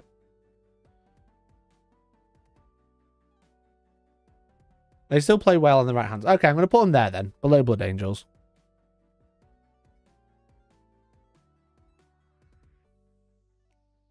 At the end of the day, some lists just won't be able to deal with 40 Death Corps of Krieg with Marshals and Primary Psychers. Well, true. I agree. Hey, Bill making stuff. How you doing, buddy? Thanks for tuning in. T-Sons are a complicated army. Yeah, we did that at the beginning. We kind of said T-Sons were high A because they're in the right hands are insanely good, but they've got a high skill ceiling. So, okay, so that's Astra Militarum. We've got 7 left. Necrons, previously S tier. Necrons, previously S tier. Josh Roberts, the savior of 40k, playing them and winning every single event ever. Every event he touched, he went to, he won pretty much. And but he nerfed them in very targeted ways. Some very harsh, like the Nightbringer going up like 40 points is crazy harsh. But every other unit felt pretty right. Now, I definitely think they're still very, very good, but they're not S tier. They're not S tier anymore. They lost too much. A lot of things went up in points. A lot of the key units, if you're playing Hypercrypt, the Monolith went up. If you're playing Canoptech Court, the Technomancer went up. That's just like 2 units as a reference that just went up and like took it really hard. And Hypercrypt, the enhancement also went up, which is harsh. Not harsh, but like it's harsh if you're playing that faction. So like all of the right things went up in points, and a lot of things came down, but it's a lot of stuff that you don't really play, such as Ophidian Destroyers, Scorpet Destroyers. If you want to play the Destroyer Detachment, you're having a great time, but as a competitive faction, definitely not great now. So I think they definitely dropped down to A tier. I think Thousand Suns probably play better than them now. Are they better than Black Templars or Tau? I think they're probably better than Black Templars because they just play the game better. Are they better than Tau? We still don't know because of the points. I think Chaos Space Marines are probably right up here. I think maybe it's going to start looking something like this, maybe. Again, Tau, I don't really know because we don't have the points yet. I think they're still good. I still think Necrons are really good. I just don't think they are stupid, no dumb. I don't think they're stupid good. I go rate Tau without points. I know you obviously watching, you missed it. We went on vibes, which I made very clear. Can still fit 2 Catan and 18 racing lists. They're still brain dead S tier. I don't think so. I don't think they're S tier anymore. I think they're interesting. I think a lot of people are going to still play them. I think the lists are going to look very similar, but I don't think they're as good. I don't think maybe lower than top A tier, but I also don't know much that was going to like compete, because I think what we should do at the end is kind of like rearrange now we've got everyone in place and just try and work out the numbers properly. Yeah, Tau are the biggest question marks. I'm just going to put them as lower, bottom of A, because I don't really know. So, I think they're better than Black Templars. I don't think much competes with Thousand Suns. I don't think Necrons sit like this. I don't think that's right. I do think high A. I think they're better than most factions. I think every faction could beat them, but I feel like they have an easier time beating every other faction, to be honest. So, I think that's probably right. What do you reckon? W or L? W if it's right, L if it's wrong. Bring back Chaos Androids. Orcs must be A. Orcs are next. Orcs are next. I think they're in the right place. I think high A. They're not S tier. They're definitely not B tier. I think A. W. I think A tier. I think high A. I don't think anything will become above Necrons, but I feel like something should. You know? I feel like something should.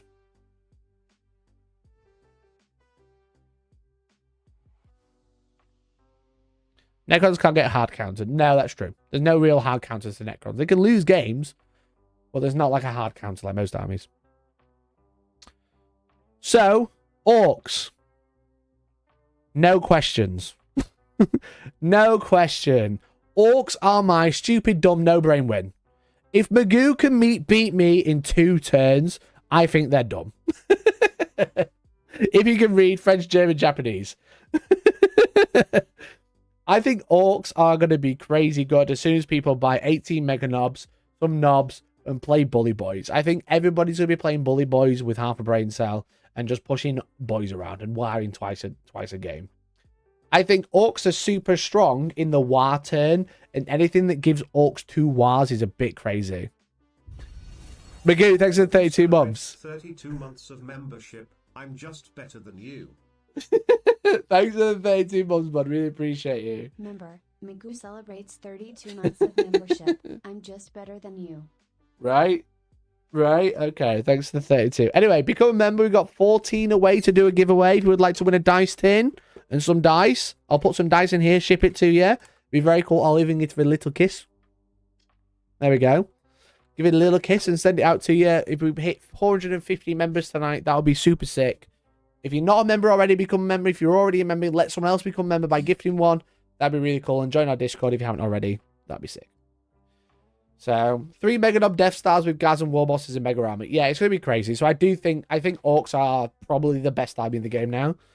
Now, obviously, I've got no data to back that up. We've just had a brand new codex. The points have been very favorable to Orcs. It's like a completely different world when you look at Custodians compared to Orcs, like what happened to them. But I think they're probably going to do really well initially. I think a lot of people are going to run out with as many Mega Knobs as possible and War twice a game. I think that's just, they're just going to run it. They're just going to move out in the trucks or whatever, battle wagons, etc. They're going to call a War, advance a charge, call another War, and then you're going to be tabled. And that's it. Because like Mega Knobs are insanely hard to kill. They get the invuln, they get the forward feeling of pain. I think it's just going to be crazy, to be honest. Knowing the points, the rules, all the detachments are so flavorable compared to the Custodians. Yeah, exactly. I just mean as a whole, like the army, the army just like feels so much more well thought out as like a competitive army compared to Custodes.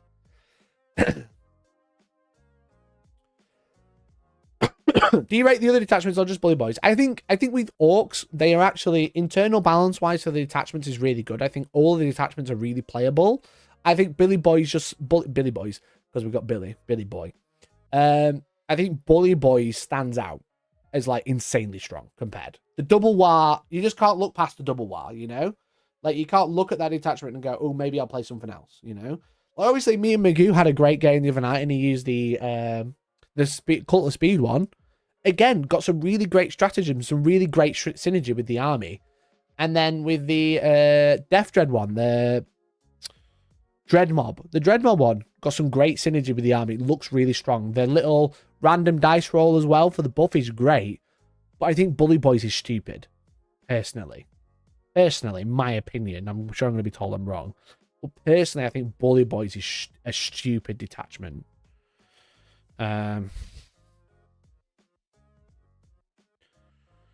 17-year-old intern Steve did Custodes in the studio, looked at orcs with loving eyes. Index orcs was easy to beat because if you control their war because it's a start of battle round, not turn, you could just move away. Double Y is scary. Yeah, double Y you can't really escape. You can't escape an advance and charge orc army now if they play double Y.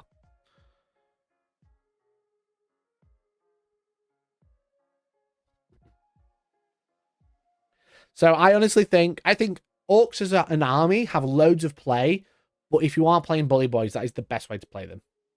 Green Tide's great. Yeah, they're all really good. I said all the attachments are really good. Green Tide got a lot of play. Speed Freaks got a lot of play. Dread Mob got a lot of play. Bully Boys just plays. Just plays the game. Just plays it so well. What I'm hearing is I should totally get Scarlet a new Orc Codex. If they've already got an Orc Army loan, get on it. If you're just about to start building an Orc Army, don't start thinking about playing Bully Boys, because in 3 months it's going to get nerfed. I will put £5 on that. I will put £5 on that, definitely. So that's Orcs. Orcs are my S tier army, honestly. I don't think any other army sits up there with them. I know I said that about D tier, but looking at the armies you got left, you could potentially put Thousand Suns there. That would be my only change, I think. I said I'm going to balance them out after I've done it. But I do think Orcs sit there pretty lonesome, maybe with Thousand Suns if they're lucky. Adeptus Sororitas. Now, Adeptus Sororitas also had a bunch of points rises, but they had some points drops as well. So they've got like their internal balance is looking a lot better than it was a week ago, which is cool. That's a lot of uni for Yorkshire, man. Exactly. I'm fucking throwing fivers out everywhere. Speaking of which, you could throw out fivers. 15 members to hit the goal to do a giveaway. Look, if everyone just gives one, I know a few of you have. I'm not asking you to do it again. If everyone watching gives one, we will get to like over 500, like very easily. So if you would like to support the channel, you'd like to bet that fiver, become a member whilst I'll look for Sisters, which is the first army in this document. That would be really cool. It really helps me out. Get a giveaway, get to access the Discord, get member-only videos. It's great. It's great.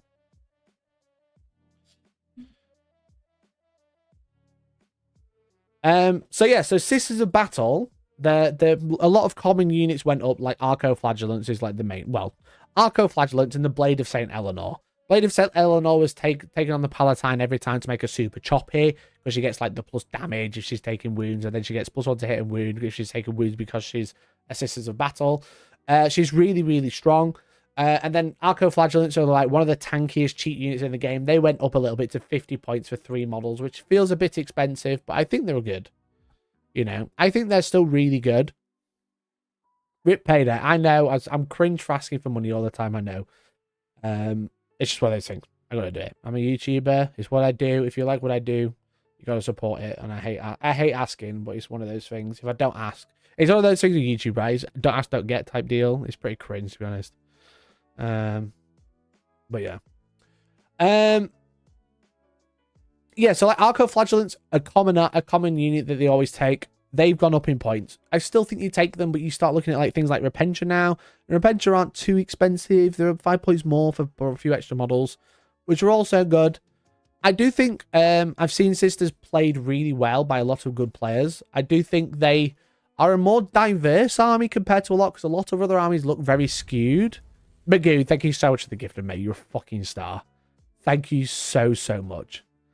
You're amazing, mate. Thank you. Sisters of Battle play really well. They're at a high win rate. They're like 54 on average over 12 weeks, 57 in our last update we had.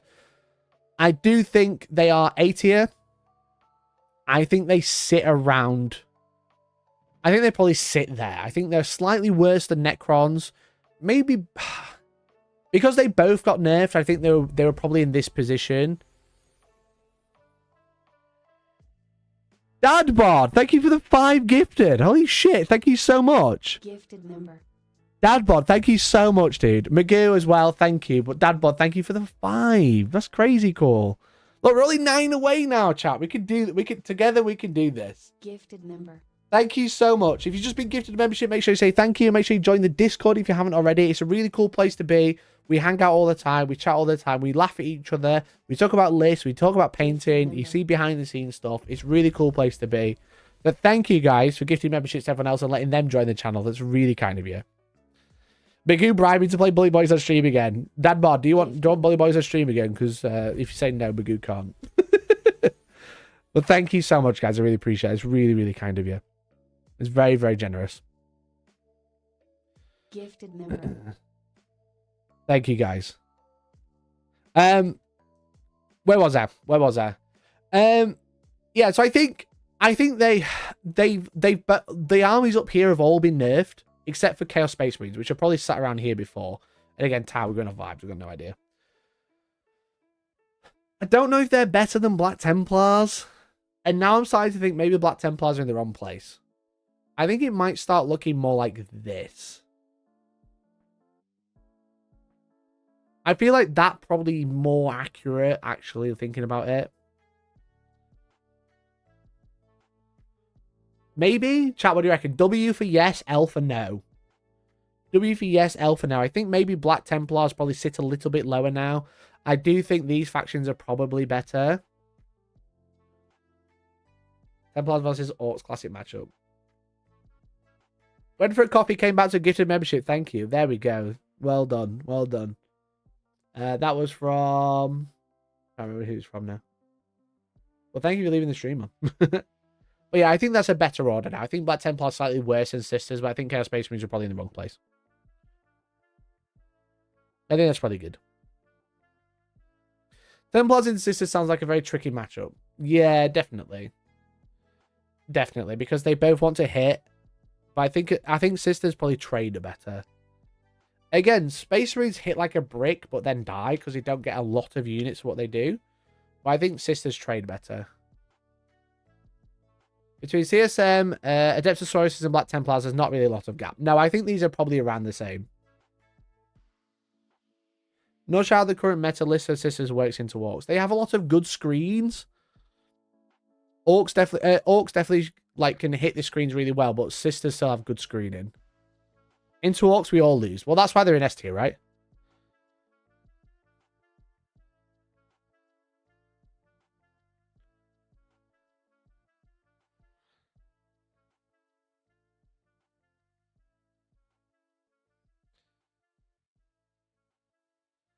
Sorry, just taking my messages. So I think that's okay. I think that's better. Next up, Space Marines. Crusader Neophytes exist to die. They went up in points. Arcos are still worth it for screens, I think. In Repentia. Space Marines. Now, I don't think they're D tier. Now, when I'm talking about Space Marines, I'm talking about Space Marines without supplements. And no Blood Angels, no Space Wolves, etc. So this is talking about like Ultramarines. It's talking about like Vulcan, etc. I think Space Marines are definitely worse than every other Space Marine faction. Because they have so much less options. Like, you look at Blood Angels and Dark Angels. Like, Dark Angels especially is a crazy one. Because they not only do they use the Space Marine Codex, they also have another 3 detachments to play with. But everything that they have, they bring Ironstorm. Like raw Ironstorm is decent. It's better as Black Templars, you know? It's better as Dark Angels. They have Firestorm. It's okay. With Vulcan, it's kind of interesting, you know. But then you can have Blood Angel Firestorm, which I still really like, even though I did really shit with it. Maybe 18 Inceptors wasn't right. But like you can like play any of the attachments as something else and just get loads more options. So ultimately, it'll never place any higher than any other Space Marine army in this game, okay? Because every Space Marine, everything the Space Marines do, another Codex supplement does better because they have the option.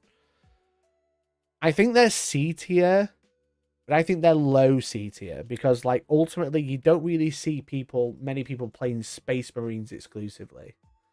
Or maybe you do see a lot. You see a lot of people playing Space Marines. You don't see a lot of people playing Space Marines well. Sadly, sorry, new players. But they've got a 40% win rate. They are really low. They're below Drakari as a win rate. They're below Knights. They're below Chaos Knights, below Death Guard. So I think they probably sit down here, honestly. I think they'll really struggle into Custodes. I think Drakari trade with them really well. They don't have any indirect to really deal with it. I think Leagues of Votann get so much more. And I don't think they have any real decent anti-tank that's not being played better by any other faction. Space are more easy to play than Drakari. Maybe. Maybe I'm being harsh. Maybe they do sit above Knights. But they are like, again, every other supplement does better than them. By putting Space Marines here, this is literally the worst Space Marine faction. The original one, because Space Wolves can't go lower because they can just play Space Marines. Dan, thanks very much for becoming a member. Long time no see. Thanks for joining the boys club. Make sure you get back in the Discord if you've left. Thanks so much, buddy. We're 9 or 8 away. I'm not sure if that's going to update or not. It should do. I think we're 8 away now. I think it was 20. Yes, 8 away. There we go. They can't go below Deathwatch because ultimately... Well, yeah, Deathwatch could play a Space Marine, so ultimately, yeah.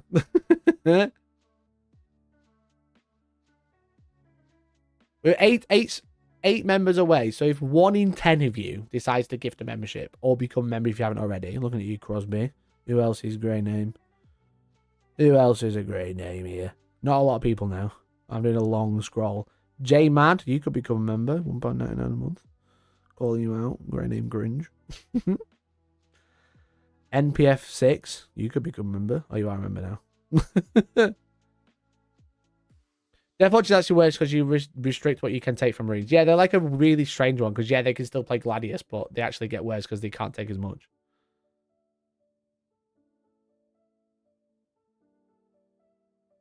So, yeah, I think middle C. I think middle C tier. J-Man got a gift. What a legend. Okay, Space Wolves, which is more specifically White Scars if they had bike options. Space Wolves are pretty much carried by Stormlands. It's pretty much the only way to play them. Now, Space Wolves, I don't think got a...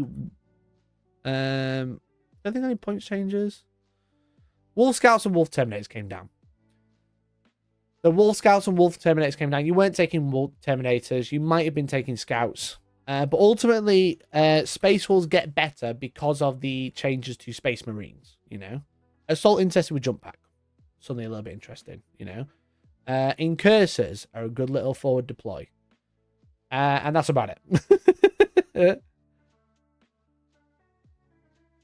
That's about it. Who has more Marine Codex restrictions, Deathwatch or Space Wolves? Deathwatch. So yeah, like Space Wolves are really good, but only because you're playing them as White Scars, essentially. So let's have a look at their win rate. I don't think Space Wolves have like any restriction because I'm pretty sure they could take everything now, unless I'm mistaken. I'm sure the Space Wolves players will tell me if I'm wrong.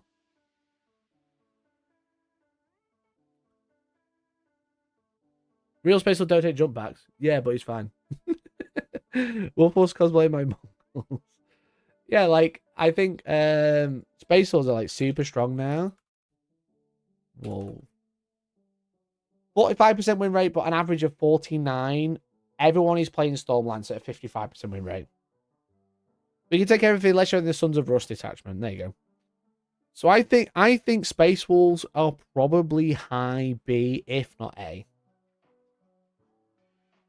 No Apothecaries, no Devastators. But if you're not playing this Rust detachment, so if you're playing like Stormlands, for example, you can take Devastators. If you're playing Gladius, you can take Devastators. The trick was to take Devastators and then take the Ekmarine with the Servitors. What's he called?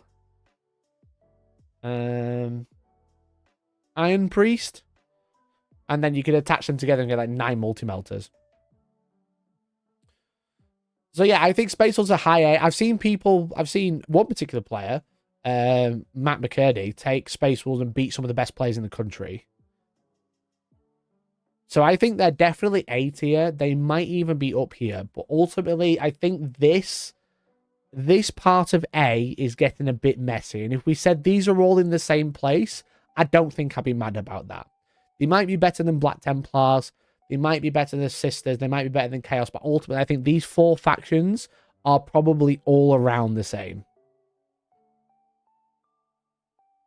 Your army can't include in any of the following. Yeah, that's for sure loan. But that is only if you're playing the Sons of Rust detachment. If you are not taking the Sons of Rust detachment and taking like anything from the Space Marine Codex, such as Stormlands, such as Gladius, etc., that detachment restriction doesn't come in. So if you play any other detachment, you can take them, so don't worry. So yeah, so I think Space Wolves sit around here, but I don't know. I don't think there's like much.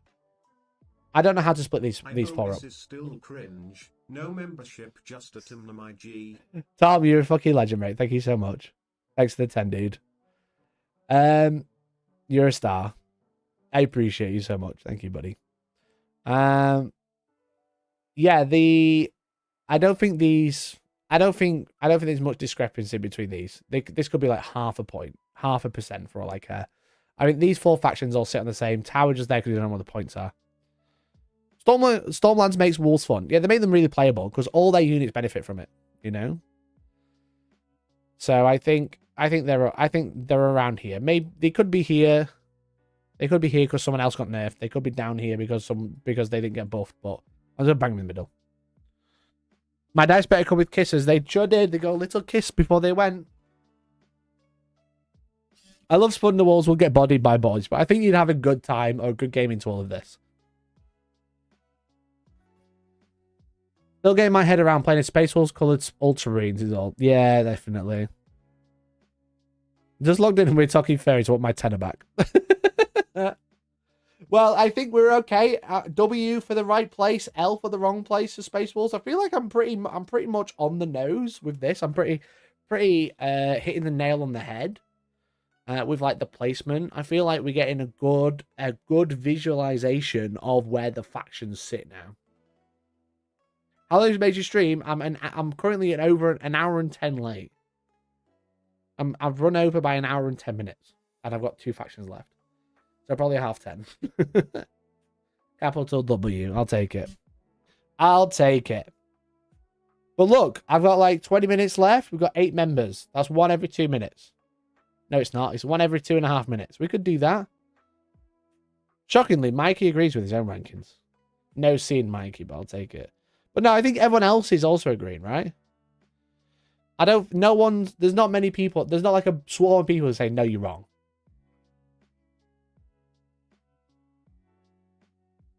I feel like we're getting this pretty right.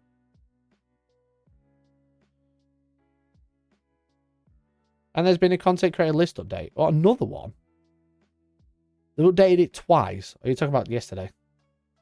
I'll just spell it. It's fine. It's literally happened all my life. It's fine. You're all good. No comment. I play AOS and killed him here for the band. Steve, you should be getting your ore in every one. Because even if you said we were wrong, would you listen? I literally am reading chat when I'm placing them.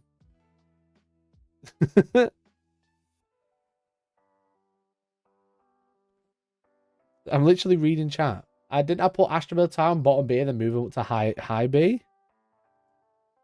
An hour or so ago. There's been another update. Are you joking, Lone? You're not talking about the one from yesterday, are you? Because I spoke about it from yesterday already.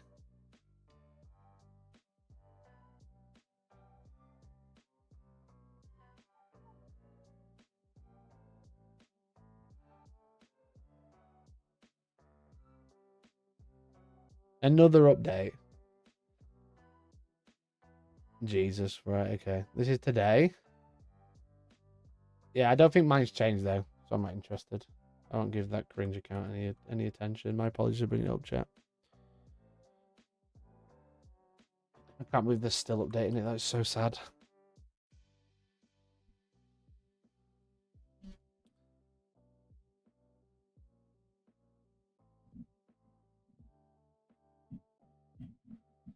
I linked in Discord and tagged you. The red list hasn't updated, chat. Okay.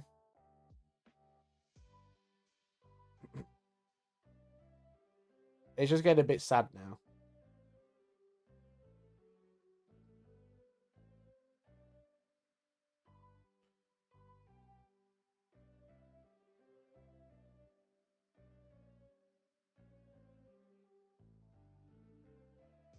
Ah. It doesn't. Where's the Yankee knockoff from my key? Yeah, I wish. Yeah. Remove the gay bit from Eons. Okay. Cringe. Anyway,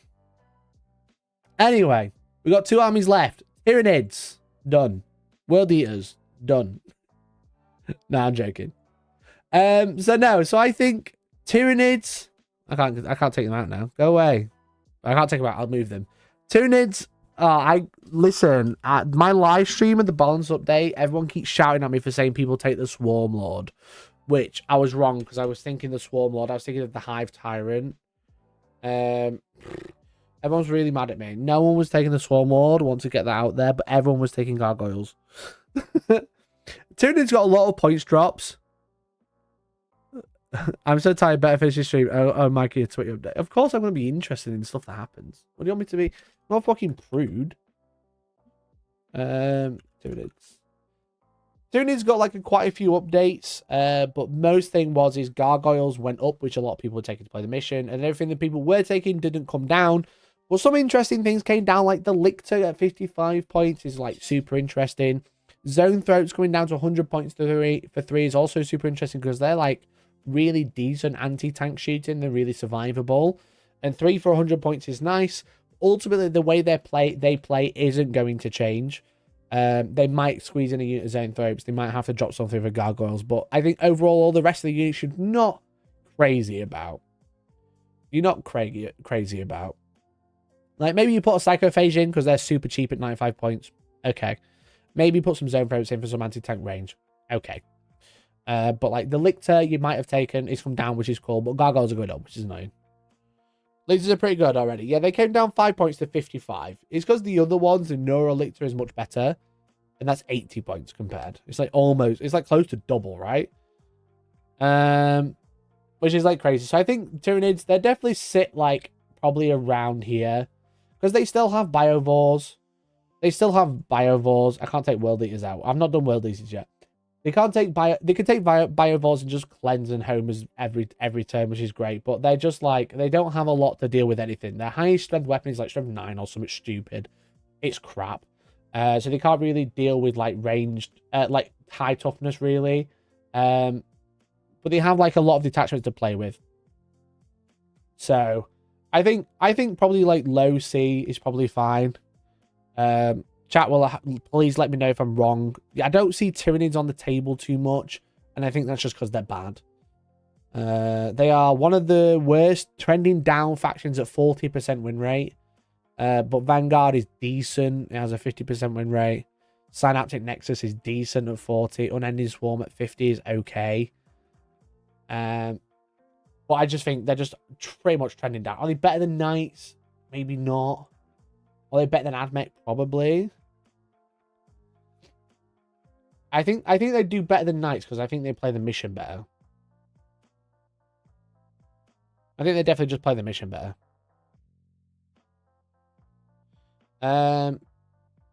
Nids can't really fight them. It's just tried to outscore before being tabled. Yeah, exactly. They're pretty much just like, they have the bodies to like throw out to screen a little bit to slow the opponent down. And they have like the biovores to play the mission like well. But I feel like they always have a game, but they just get tabled. That's the problem. Big change for me is Nids. They said they're looking at change for Radmech. Another Codex Hours. That gives hope they might make Nids changes outside of points. Potentially, yeah. I definitely think they sit down here. Definitely sit down here. I think W for right, L for wrong. W for right, L for wrong.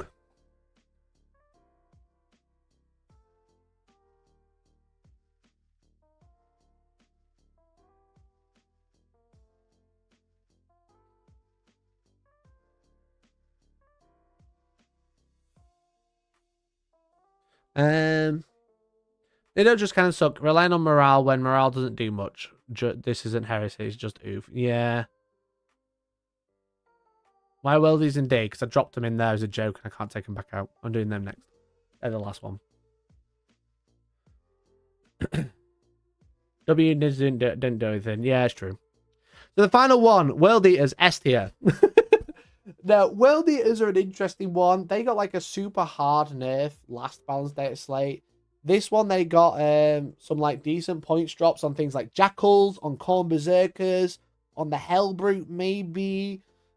But I think they still struggle because they're very one-dimensional. I think when they get it right, they get it right. But maybe too right, kind of like Tau. And then when they get it wrong, they get it really wrong. I think it's really hard to balance this faction. The hard nerf was really brutal, but the Khorne Berserkers came down. The Khorne Berserkers came down. So I do think they probably sit maybe high C, low B. You know? They're S, I never know.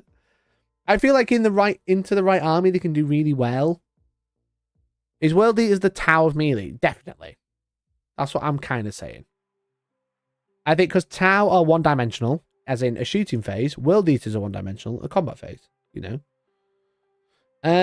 Maybe they're low C. Maybe they're high B or low B. High C, low B. I'm not sure. Again, it's going to be like one of those where I feel like they could probably sit anywhere here and everyone's going to be probably okay with that. They're pretty cheap and hit super hard, high B. Yeah, I think they do hit hard. They can be screened quite well. Are they better than Eldar? Eldar probably can't stop them. Eldar probably really struggle into them. Maybe World Eaters sit around here. Woke Eaters are S+ tier. Stupid, dumb, no brain. World Eaters just need vindication. They'll be A tier.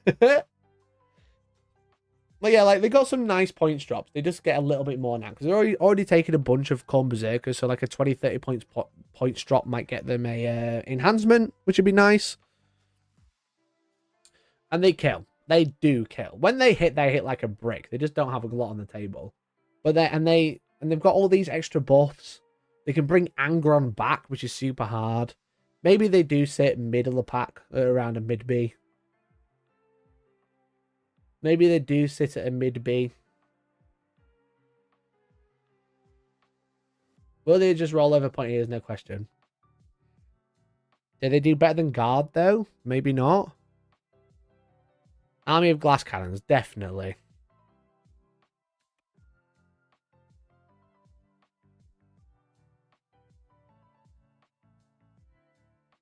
I think that's probably it. I think that's where they go, mid B. Mid B is good. Okay, I think that's my tier list. I think that's my 40k faction tier list. Let me hide my face. So we got a screenshot of it. Hang on.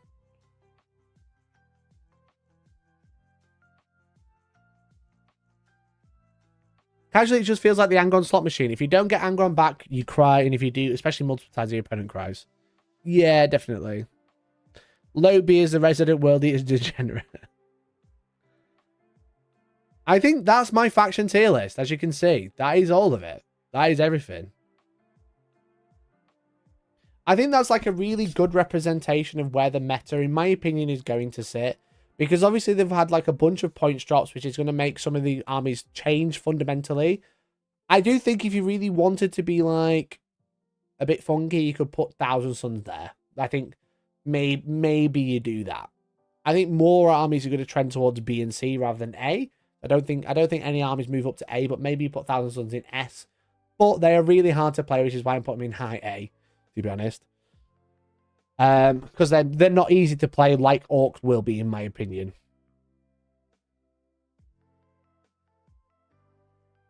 So my question from earlier was, would you allow someone to play as Agents of the Imperium in one of your tournaments when they don't have army/detachment rules or strats or enhancements? I don't know if that's allowed.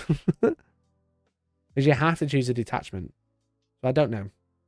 I'd have to look into it. Off the top of my head, I'd probably not.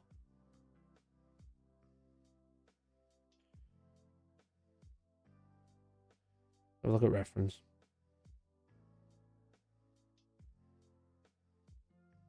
If they don't have a detachment, like, what can you use them as, right? How do you build a list with them?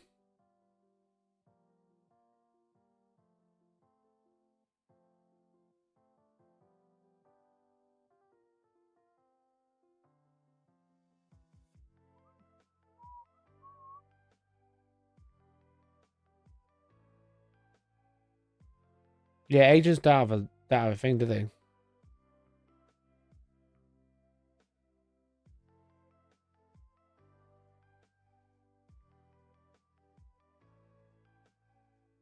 Right, my app just crashed when I tried to look.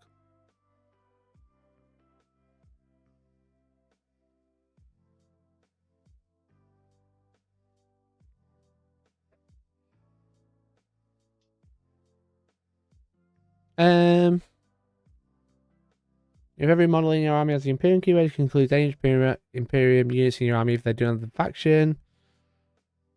The maximum number of agent units you could be included in your army. That you couldn't actually run one because it says the maximum number of agents of Imperium units you can include in your army depends on the battle size. If every model from your army has the Agents of Imperium faction keyword, you can ignore the select detachment rule step when mustering an army. So yeah, you can run Agents of the Imperium. This would be really bad. You don't have a detachment if you run Agents of Imperium. So yes, you could play them. You'd just be really shit. So yeah, so like I think overall that's a really good like analogy of like or like a really good representation of where I think the meta is going to go. I feel like we're going to see Orcs trending super high, Genestealer's Death Watch going to trend super low and continue to trend super low. And I think I like Necrons are going to generally trend down while Chaos Space Marines start trending up. Overall, I think this is a pretty good balancing of the overall meta. And I'd be interested to hear your thoughts down in the comments of like whether I got something wrong, whether you play something a little bit higher, but whether you play something a little bit lower. Because I think overall, I feel like we've like hit the nail on the head of reasons why we'd put something there. And you are welcome to disagree. You're welcome to let me know. I'd love to get the discussion going, and maybe we could like readdress this, and maybe like come back in like 2 months, like towards the end of this season, and have a look how right or wrong I was, or right or wrong you were. But also, the only real outlier I think I have on here is Tau, because we don't have the points as of this video. But that's it. So thanks for watching, and I'll catch you next time. Because maybe you haven't already. Bye. Right, that bit you can use as the outro. Editor wouldn't. Thank you. I'm not done just yet. Would you say with your list you have having most armies in B/C that GW has a better grasp of balance with there being less outliers? Yeah, definitely. I feel like the balance is a lot closer now than it has been ever.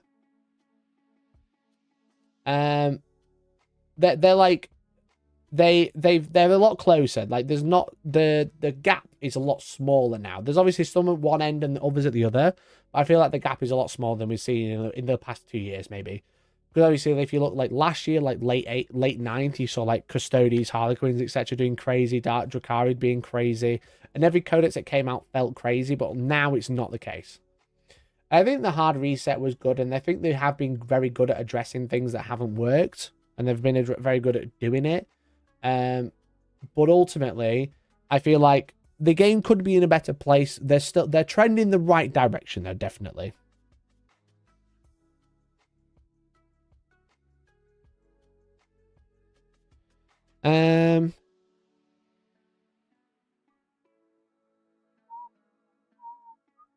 Besides them being hard, how is Thousand Suns so resistant to meta changes? I think Thousand Suns have a lot of tricks. They have a lot of good stratagems and a lot of solid units.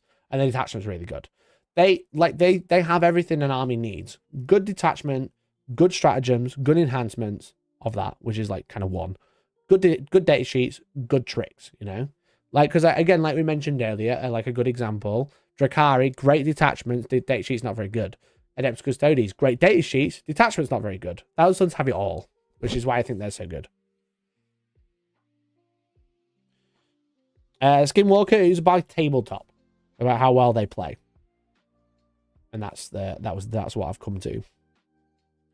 Gino has done better with 10th. Internal balance is still annoying. There are design issues with stratagem still. Yeah, so like internal balance for a codex, I can't really address. You know, I don't know every single data sheet and every interaction in the book. But as a faction, as overall, like how strong it is on the tabletop, we can use win rates as an example of how we look at that faction, you know?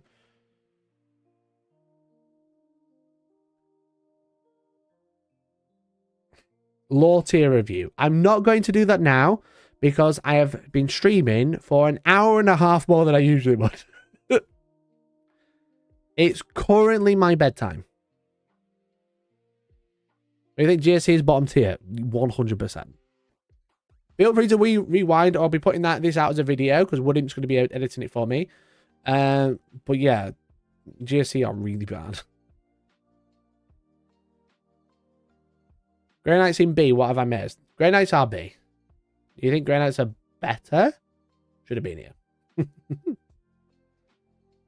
Anyone Helldivers 2? I'm going to bed. Very tired.